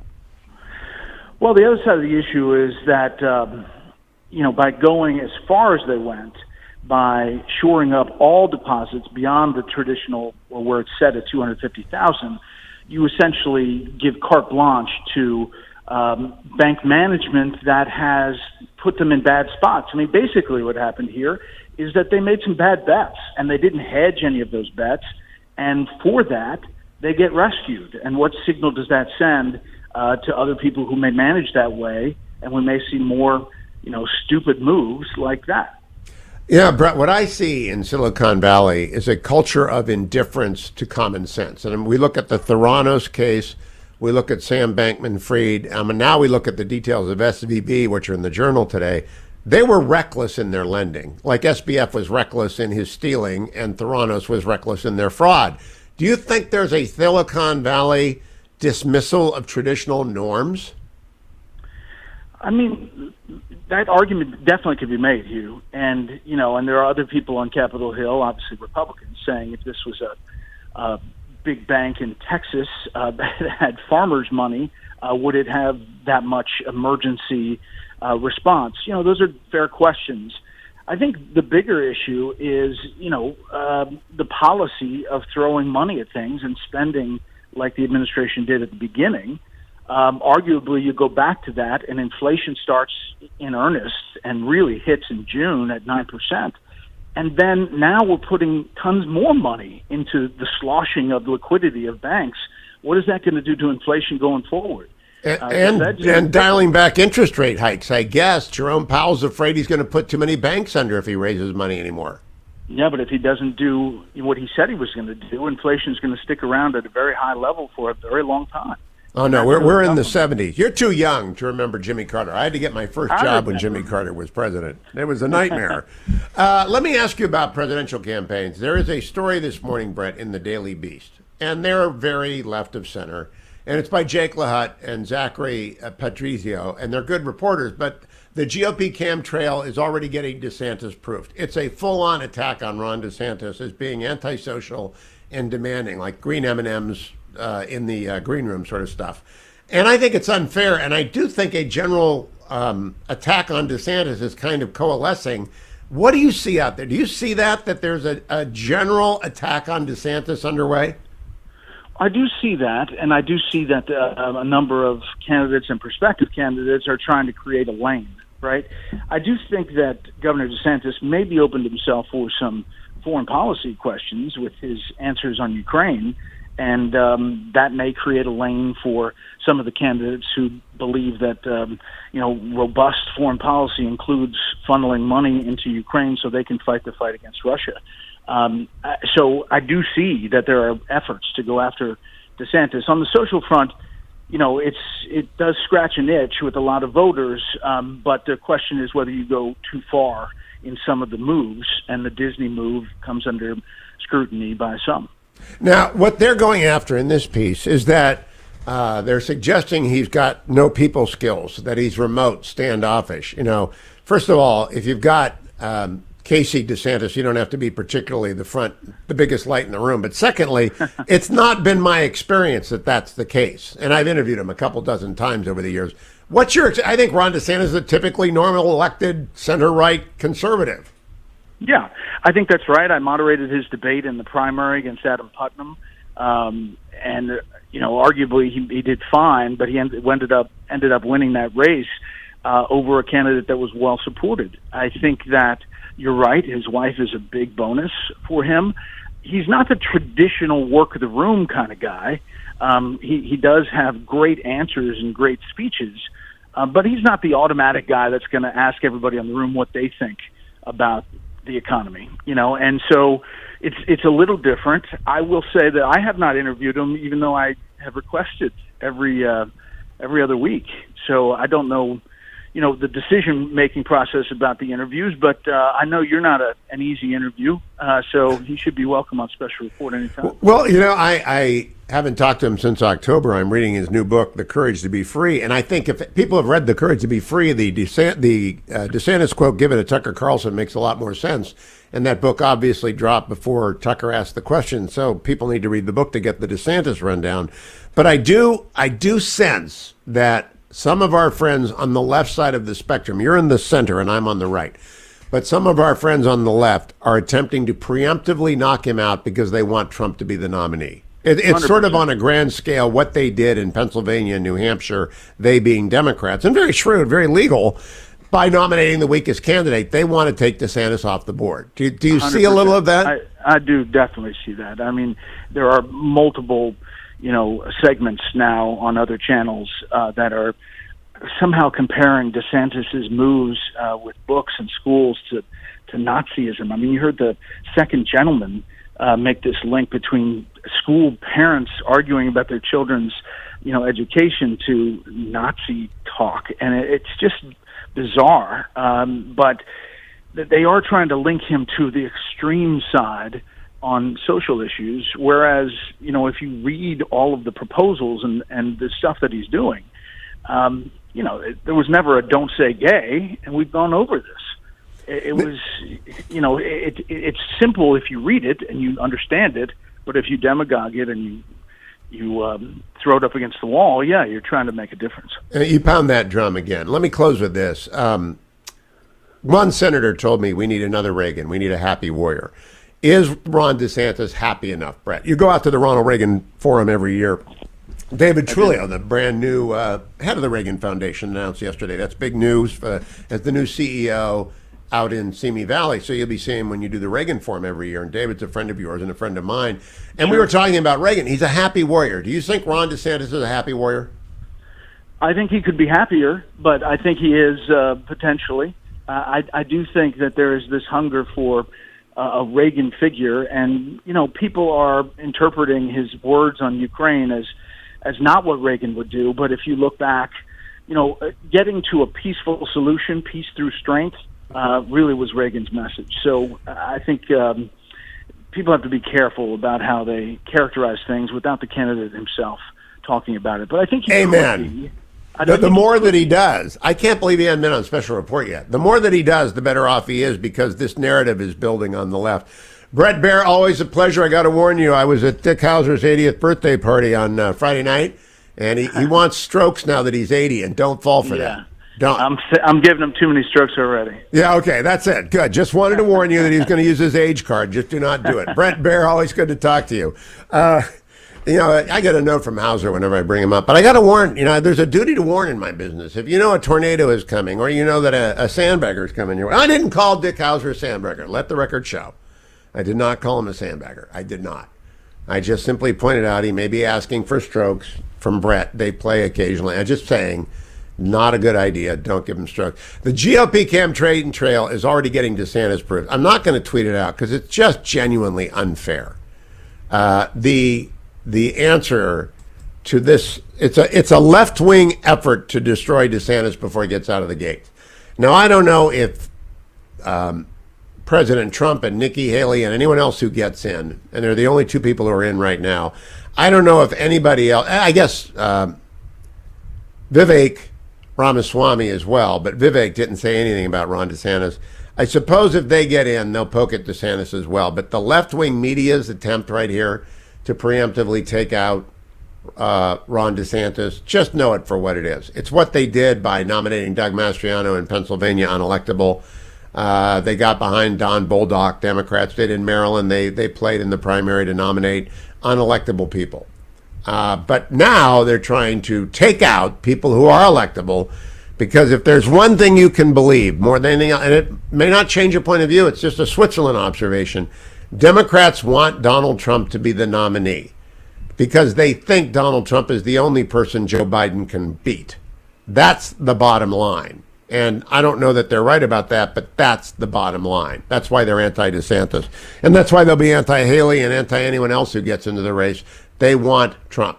I'll be right back, America. Stay tuned. It's the Hugh Hewitt Show.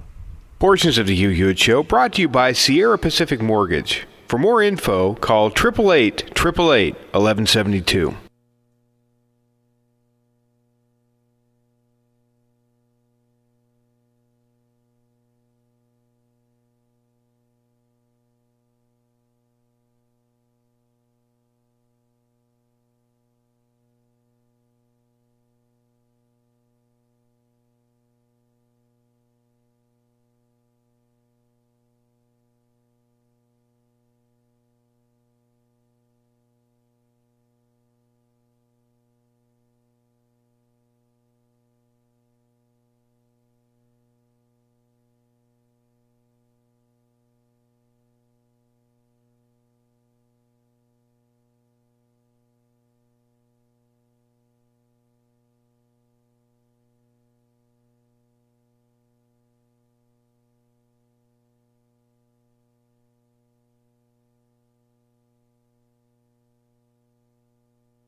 Welcome back, America. I'm Hugh Hewitt, the Ted Lasso of Talk Radio. Ted Lasso is back. It is still not safe for children. The language of Roy Kent and others remains quite remarkably terrible, but it's funny and we enjoyed it. And the Fetching Mrs. Hewitt and I are glad that this is more Ted Lasso season 1 than Ted Lasso season 2.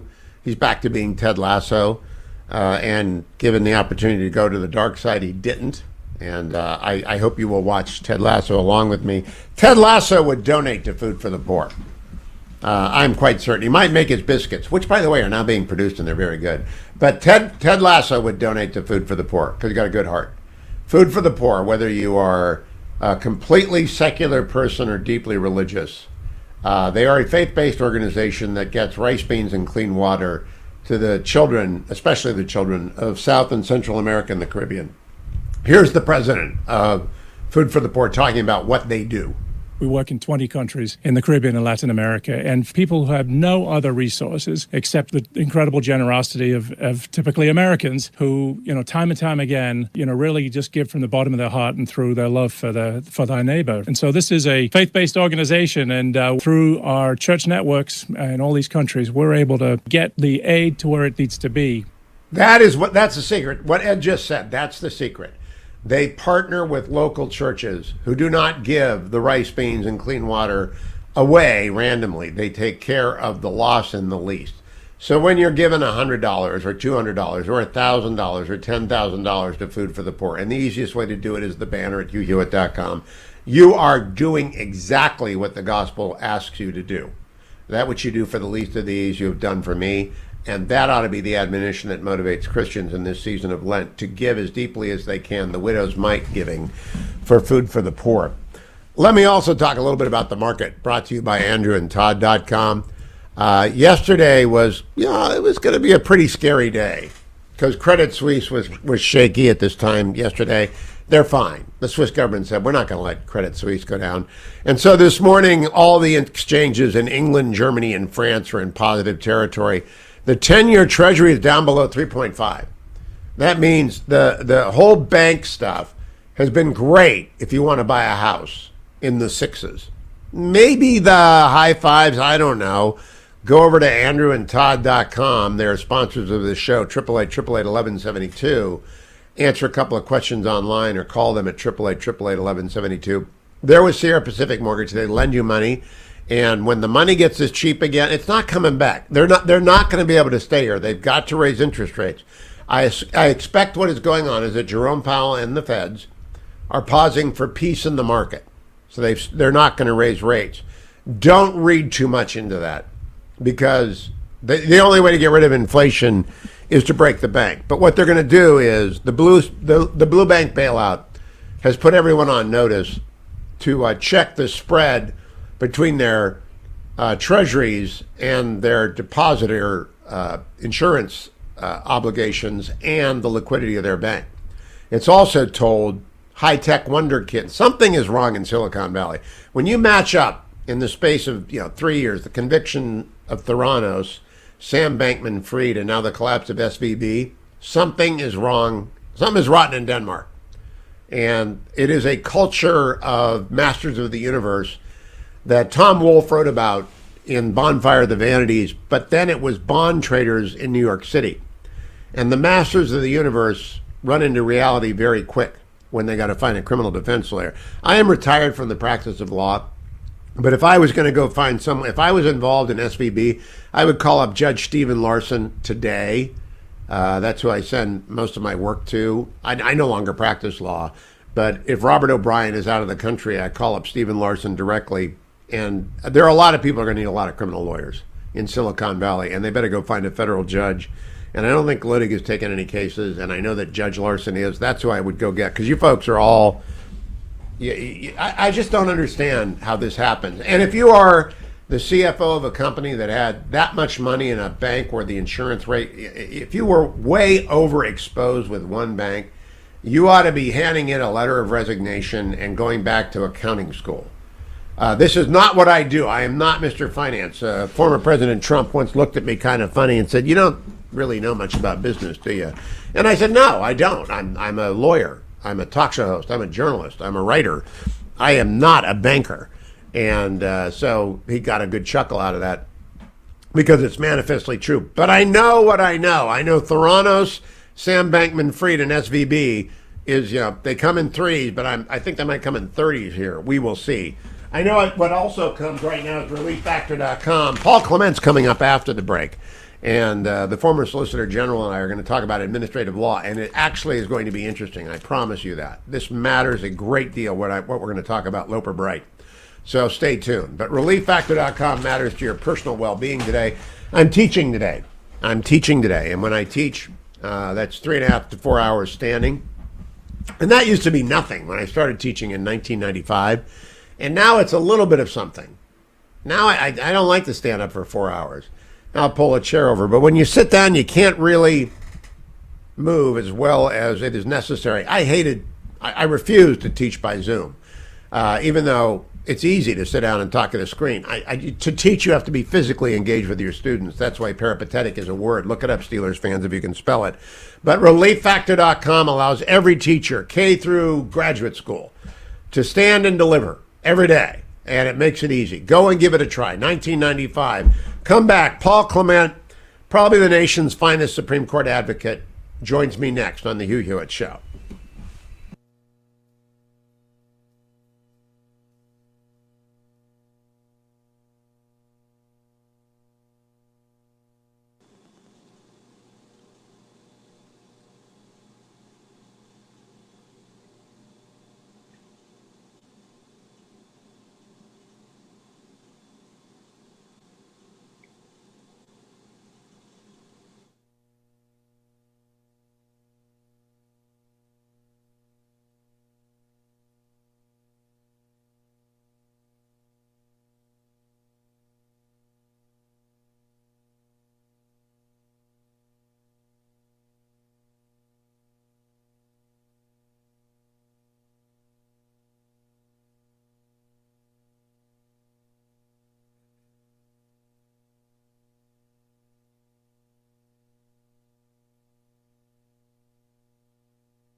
Welcome back, America. I'm Hugh Hewitt. Thank you for joining me this morning. Now, I'm about to talk about Chevron deference.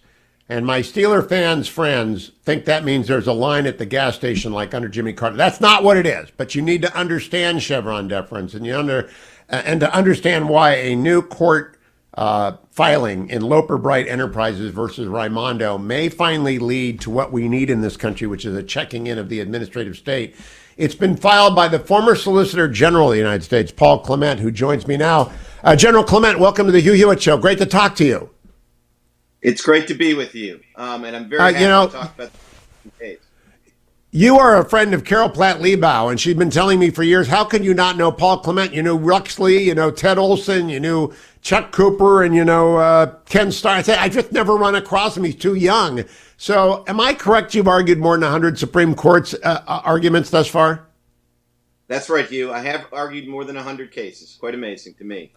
That is so fabulous. And I have personally recommended this man to people when they are looking for Supreme Court litigators, because you don't want to send in local counsel, actually, to argue before the Supreme Court. This case of Loper Bright, though, caught my eye, Paul Clement, because I teach con law, and I try and explain Chevron deference, and even law students' eyes glaze over. But it can't be an issue for the administrative conference. It can't be an issue for administrative lawyers and professors.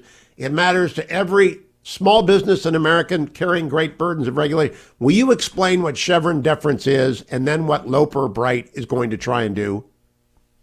I would be delighted to. So the thing about Chevron, at least that makes me so kind of concerned about it, is if you and I have a lawsuit and we disagree about the meaning of a statute, the court is ultimately going to have to figure out which one of us is right.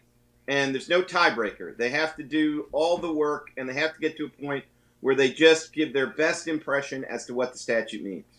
But if instead of having a legal dispute with you, I have a legal dispute with a federal government agency, then instead of the courts having to get the statute just right and figure out what's the best reading of the statute, they essentially get to look at it, and unless the statute is clearly in my favor, then basically the courts will defer to the government.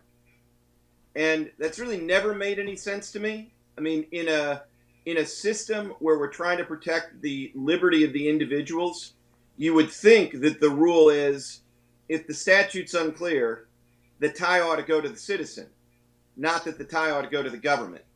But the rule is unfortunately the opposite. In 1983-84,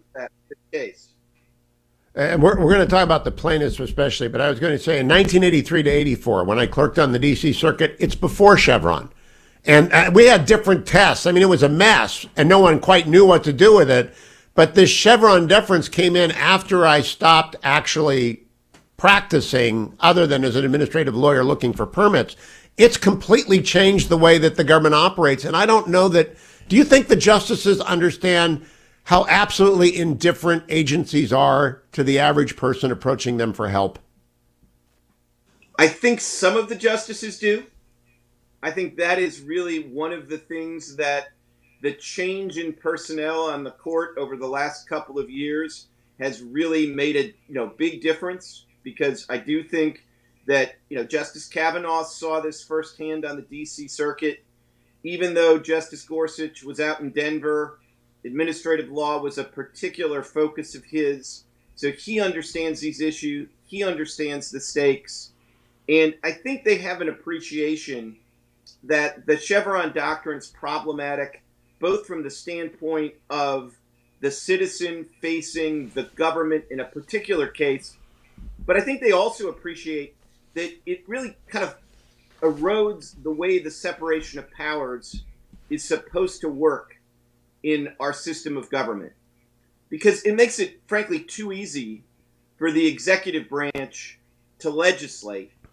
And when you allow the executive branch to legislate, it makes it easier for Congress not to legislate and to just sit on the sidelines and let the executive branch try to deal with some of the big issues in society. And it's hard enough to call your congressperson and get their attention, but try getting a hold of some regulator at the National Marine Fisheries Service or the Environmental Protection Agency or fill in the blank. And, they're not responsive, and they're not responsive for a reason that I think the framers of our Constitution would well understand. Why would they be responsive? They don't have to face the electorate. The genius of the framers was they put most of the power and all of the power to legislate in the hands of people that were going to face the electorate, at least in the House of Representatives, and in the Senate, they were going to be responsive to the states. So the idea that the people who would pass laws that would tell you when you should fish and, when you can pay for some government monitor to be stuck on your boat, which starts to get into the facts of our case, they assumed that those restrictions on our liberty would only be imposed by people we could pretty immediately vote out of office. It's the closest thing to a Third Amendment case I've ever seen. But I got to tell you, last night I was trying to explain to my wife, who's been listening to me complain about the Army Corps of Engineers, the EPA, and the U.S. Fish and Wildlife Service for 30 years. I'm retired now, so I have no active cases, nothing, no conflicts. But for 30 years, she heard me complain. She could not believe the facts that I gave her about Loper Bright. So would you please tell our audience the facts, because no one's going to believe it? I would be delighted to. So the first fact, which is really bad enough, and already is so bad that it did cause me to cite the Third Amendment to our Constitution in our reply brief. And I've been at this a long time, and I'm not sure I've gotten a chance to cite our Third Amendment before. First time I've ever seen it. The law itself does give the federal government the ability to force fishing vessels to essentially have a monitor who's a federal government's eyes and ears on their boat. And it is an incredible imposition when you understand that we're not talking about massive commercial boats with enough space for 20 or 30 fishermen. We're talking about relatively small fishing vessels that have enough room for 5, 6, 7, 8 people. And the idea that one of those 5, 6, 7, 8 people is going to be a government agent who's not going to do any fishing themselves and is just going to be there making sure that you're not taking too much of one kind of fish or another, that's bad enough. But that's not really what the case is about. What the case is really about is that without any authority from Congress, the agency has said, not only do you have to have this monitor on board, but you have to pay their salary. You have to foot the bill for having somebody whose full-time job is to take space on your boat and to make sure you're obeying the law. Up to 20% of your catch, right? Up to 20% of your profits, you have to pay the government. Absolutely, you have to pay for this monitor, and there are one or two places where the law does require a contribution from the vessel owner to pay for the monitor, but it's only for one or two situations. It's only with respect to larger commercial fisheries who can essentially afford it. But here's the kicker. The one or two places that Congress has authorized it, they limit the amount of the imposition to 2 or 3%. So here the agency gives itself the power, but then it doesn't put really any limit on it. And here it can be up to 20% of their profits go poof. Yeah, General Clement, when I read the D.C. Circuit's opinion, which is a 2-1 opinion, I read that after I read your petition for cert before I wrote my Washington Post column. They seem to treat the Supreme Court new precedent on administrative law the way that the National Marine Fisheries Service treated the comment. It was like a Potemkin Village notice and comment here. 90% of the notice and comment responses said, don't do this, you'll kill us. And the National Marine Fisheries Service just dismissed them. Well, the D.C. Circuit took a look at what the Supreme Court's been saying about administrative law, and they said, we are fully aware of that, but this isn't that. And I said, oh my gosh, this is exactly that. I mean, isn't that your reaction? This is exactly what the major questions doctrine or other changes, maybe they just need a 2x4 to get it right. Well, sometimes the court has to give an unmistakable message to the courts of appeals before they'll listen. You know, I had a case last term, completely different area of the law, but for years and years and years, the Supreme Court had basically been saying we've moved away from our Lemon test in the Establishment Clause context. And last term, the court got frustrated with lower courts not getting the message and just made it unmistakably clear in the case involving Coach Kennedy. And I think we may need something else in the administrative law area. Let's go there, because I think you're right. I got 30 years of experience with Rapanos. All right, Rapanos isn't 30 years old, but I did ACOE permitting for all those years. Rapanos comes down, and you don't have to know that, America, what it means, but it's clear direction of the Army Corps of Engineers that they're doing it wrong, and the Army Corps of Engineers proceeded to read Rapanos, Anthony Kennedy's opinion, and say, let's just continue doing what we want to do. It's like this vast kudzu of agencies that don't care about every effort to check them, Paul Clement. What do you want the court, if you could write the opinion for them, what would they say as a rule to replace Chevron? Well, I would say, personally, the first step is you overrule Chevron, make it unmistakable, and then you just essentially force everybody to do their job. I mean, the courts just have to interpret the statutes. They can't put a thumb on the scale in favor of the government. If they're going to put a thumb on the scale anywhere, it should be on the side of the citizen.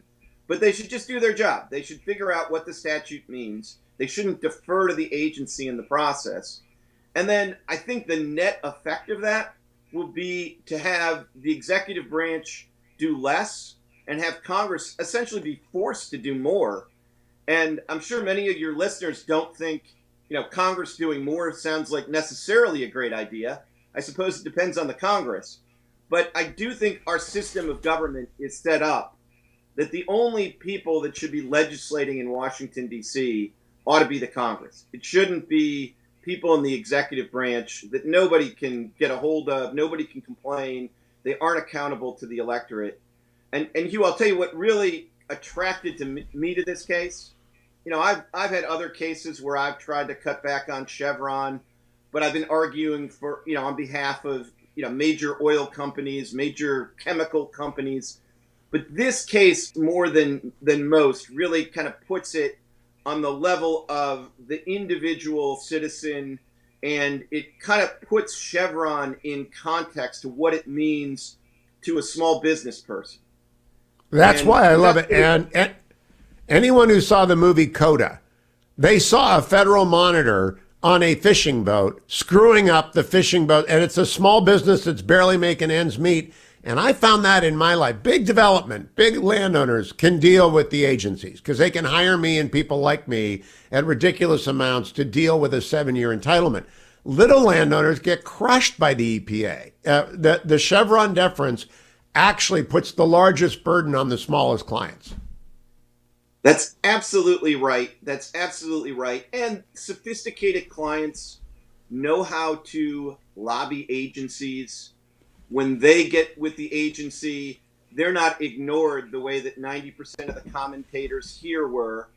And so I do think that Chevron, it seems like, just the name of the case, you just think big companies, being regulated by the federal government, hard to know who to root for. But in a case like this, where, you see these vessels are really, they are classic small businesses. They are being regulated, some of them virtually out of existence by these burdens. And so this is just really important. I really hope the court will take it. As you know, Hugh, getting the Supreme Court to take any one case is about the hardest thing to do in Washington. But I do think that, we have some great support from amici, friends of the court, but they are urging the court to take this case. We have something like 10 amicus briefs in support of this. We have people like you writing columns highlighting the case, and I thank you for that. So I think we have a lot going for us, but I really hope the court will take this case. Well, let me raise the objection that came up in response to the column I wrote in the Washington Post. 1,600 people got angry at me and put nasty comments down. They said, oh, wow, well timed. The bank just collapsed for lack of regulation and the train just derailed for lack of regulation. And I don't get mad at people. They don't understand. That's got nothing to do with regulatory failure. That's got a lot to do with regulatory capture. And I mean, do you think you're going to run into that argument from our friends on the maybe center left side of the court? Your old, Justice Kagan was Solicitor General Kagan first. Is she going to say, "Oh my gosh, you're proposing an unregulated world, Paul Clement"? I don't think so. I mean, look, I'm not saying that if this case gets up there, I will have every justice with me. But I think somebody like Justice Kagan, who has seen the full scope, the way I was obviously had the same job as she did. And when you have a job like that, you see all of the regulatory output of the federal government, and you realize that all these regulations are not created equal. There are some areas where the regulations work. There are other areas where, as you say, the real problem is regulatory capture, not overregulation. But then there are some areas where it's just the regulatory agencies are unchecked. And of course, we talked about this already, but where would you expect to see that? Would you expect to see Citibank overregulated? No. You'd expect to see people like these small fishing vessels and their operations overregulated because they just don't have the forces to fight back. And again, going back to just like the genius of the framers, they expected small businesses to mostly be regulated by the states and local governments where a small business still might have a foothold in the community, ability to get the ears of legislatures, get sympathy from other people in the community who the legislatures had to be respectful for. But when you have the federal government directly regulating small businesses, it's just not a fair fight. And well, now, General Clement, I can just hear Justice Brown Jackson or Justice Sotomayor saying, so you're saying that we should just dismantle the federal administrative process where that we're just going to turn these people loose. I know you're not saying that, but you're going to need a different rule to come up with, right? We are going to need a different rule. And the different rule in this context, though, I think is the rule that applies in almost every other area of the law. As we said at the outset, if you and I get in a lawsuit and the lawsuit turns in the meaning of the statute, the court decides the meaning of the statute. One of us is right, one of us is wrong. But one of us doesn't leave court with the court telling us, well, it was close, and we actually think the statute's unclear, and we're just going to go with the government because they're the government. I mean, that just doesn't, I don't think that passes the basic fairness test. So I don't think, this may not be the case. There are going to be other cases down the line, right, where the court wrestles with whether we can really even have some of these so-called independent agencies that aren't directly accountable to the president and end up being accountable to no one. And in those cases, it may be fair to ask, well, what's that going to mean for regulation? But here, I think in some respects, it's easier because what's going to happen if the court moves away from Chevron is that courts will have to do their job, agencies will have to do their jobs, and that will, I think the combined effect of that will force Congress to do its job. Well, even if they say silence isn't ambiguity, I mean, or this is almost ambiguity. It was such a strange D.C. Circuit opinion. I thought this is a wide open door for every petty tyrant in the 2.8 million strong civilian federal employment workforce. And I know that there are a lot of good people trying to do good work, but there's a bell curve in everything. So last question, Paul Clement, how do we get notice and comment rulemaking back to what the APA godfathers thought it would be, a genuinely deliberative process where data mattered? Because I have seen it as a general counsel myself of a federal agency right through to when I laid down the lists and got out of the law.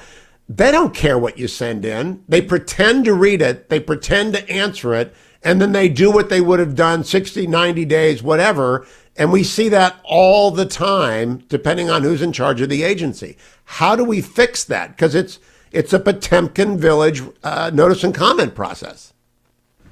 I agree, and I think that has to be fixed through rigorous enforcement of the APA and kind of meaningful review. But I really do think this case could be a step in the right direction.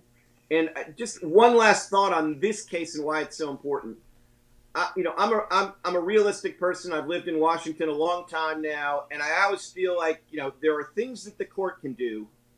But one of the other protections we have against overregulation is just, at some point, if an agency puts so many regulations on the books, they can't even pay enough people to enforce them. And that's why I find this case so important and so pernicious, because if the executive branch can essentially fund its own monitors, doesn't need appropriations from Congress, it can just say, look, you the regulated, you the citizens, you have to pay essentially for additional government officials and agents to enforce our laws, then there's almost no practical limit to how many. Well, that got my attention. I began to think about, in the regulatory context I'm familiar with, what if I have to pay for a monitor from the Army Corps of Engineers to be on the site for every day of the site construction, and I have to pay for it. My developer client has to pay for it, and they can't do that. Or if you're an OSHA regulated person and OSHA says you're going to have an OSHA inspector there 24/7 and you're going to pay for it, that is an unlimited taxing authority. It can't be constitutional. It really can't, because the one thing the framers were absolutely clear about is the power of the purse has to be with Congress, and particularly has to start in the House of Representatives, the most representative branch of government. So I do think the framers would be particularly offended by this particular form of regulation, where the regulators are essentially appropriating their own funds and spending it to essentially get additional federal agents monitoring every one of us. I hope everyone reads your petition for cert in the reply as well. Let me just get closed by asking you, when do you expect to hear from the court? Obviously, it hadn't been even scheduled for a conference yet, I don't think. But when would you expect to hear? And then the argument would be next fall, right? The argument would be next fall. We would expect to hear within the next month. So it's now fully briefed and it's being distributed to the justices. So I think we're 3 or 4 weeks away. And there are obviously some vagaries of timing there, and the court can hold the case and relist it, which it usually does before it grants. So we'll be looking for hopefully some good news in about a month. Well, you've got 3 alumni of the D.C. Circuit out of the 9. I think they would be. Brett Kavanaugh's been waiting for this case for years, I would assume. Good luck in that. And General Clement, thank you for joining me and talking about this case. I hope you'll keep coming back when we get one this big, this important. And people don't even know about it because it's fishing boats, right? They don't get it. But you're doing your best to raise its profile, and I appreciate that you did it with me. No, my pleasure. Good to be with you. Thank you. And to America, we're going to make sure all of General Clement's audio is posted over at the Highly Concentrated Hugh podcast today, so people can listen to, learn, and understand. It's about you. All right? That's the real deal. This case is about you. No matter where you are regulated or how much you are regulated or how much it costs, it's about you. And the Supreme Court has to slap back the administrative state. It has to. It's out of control. Good luck. Godspeed, General Clement. Thank you, Adam. Thank you, Jacob. Thank you, Generalissimo. Go hear the whole Paul Clement conversation at Highly Concentrated Hugh. My conversation with Khanna is already transcribed and posted at HughHewitt.com. Thanks, everyone, for listening. I'll be back tomorrow on the next Hugh Hewitt Show.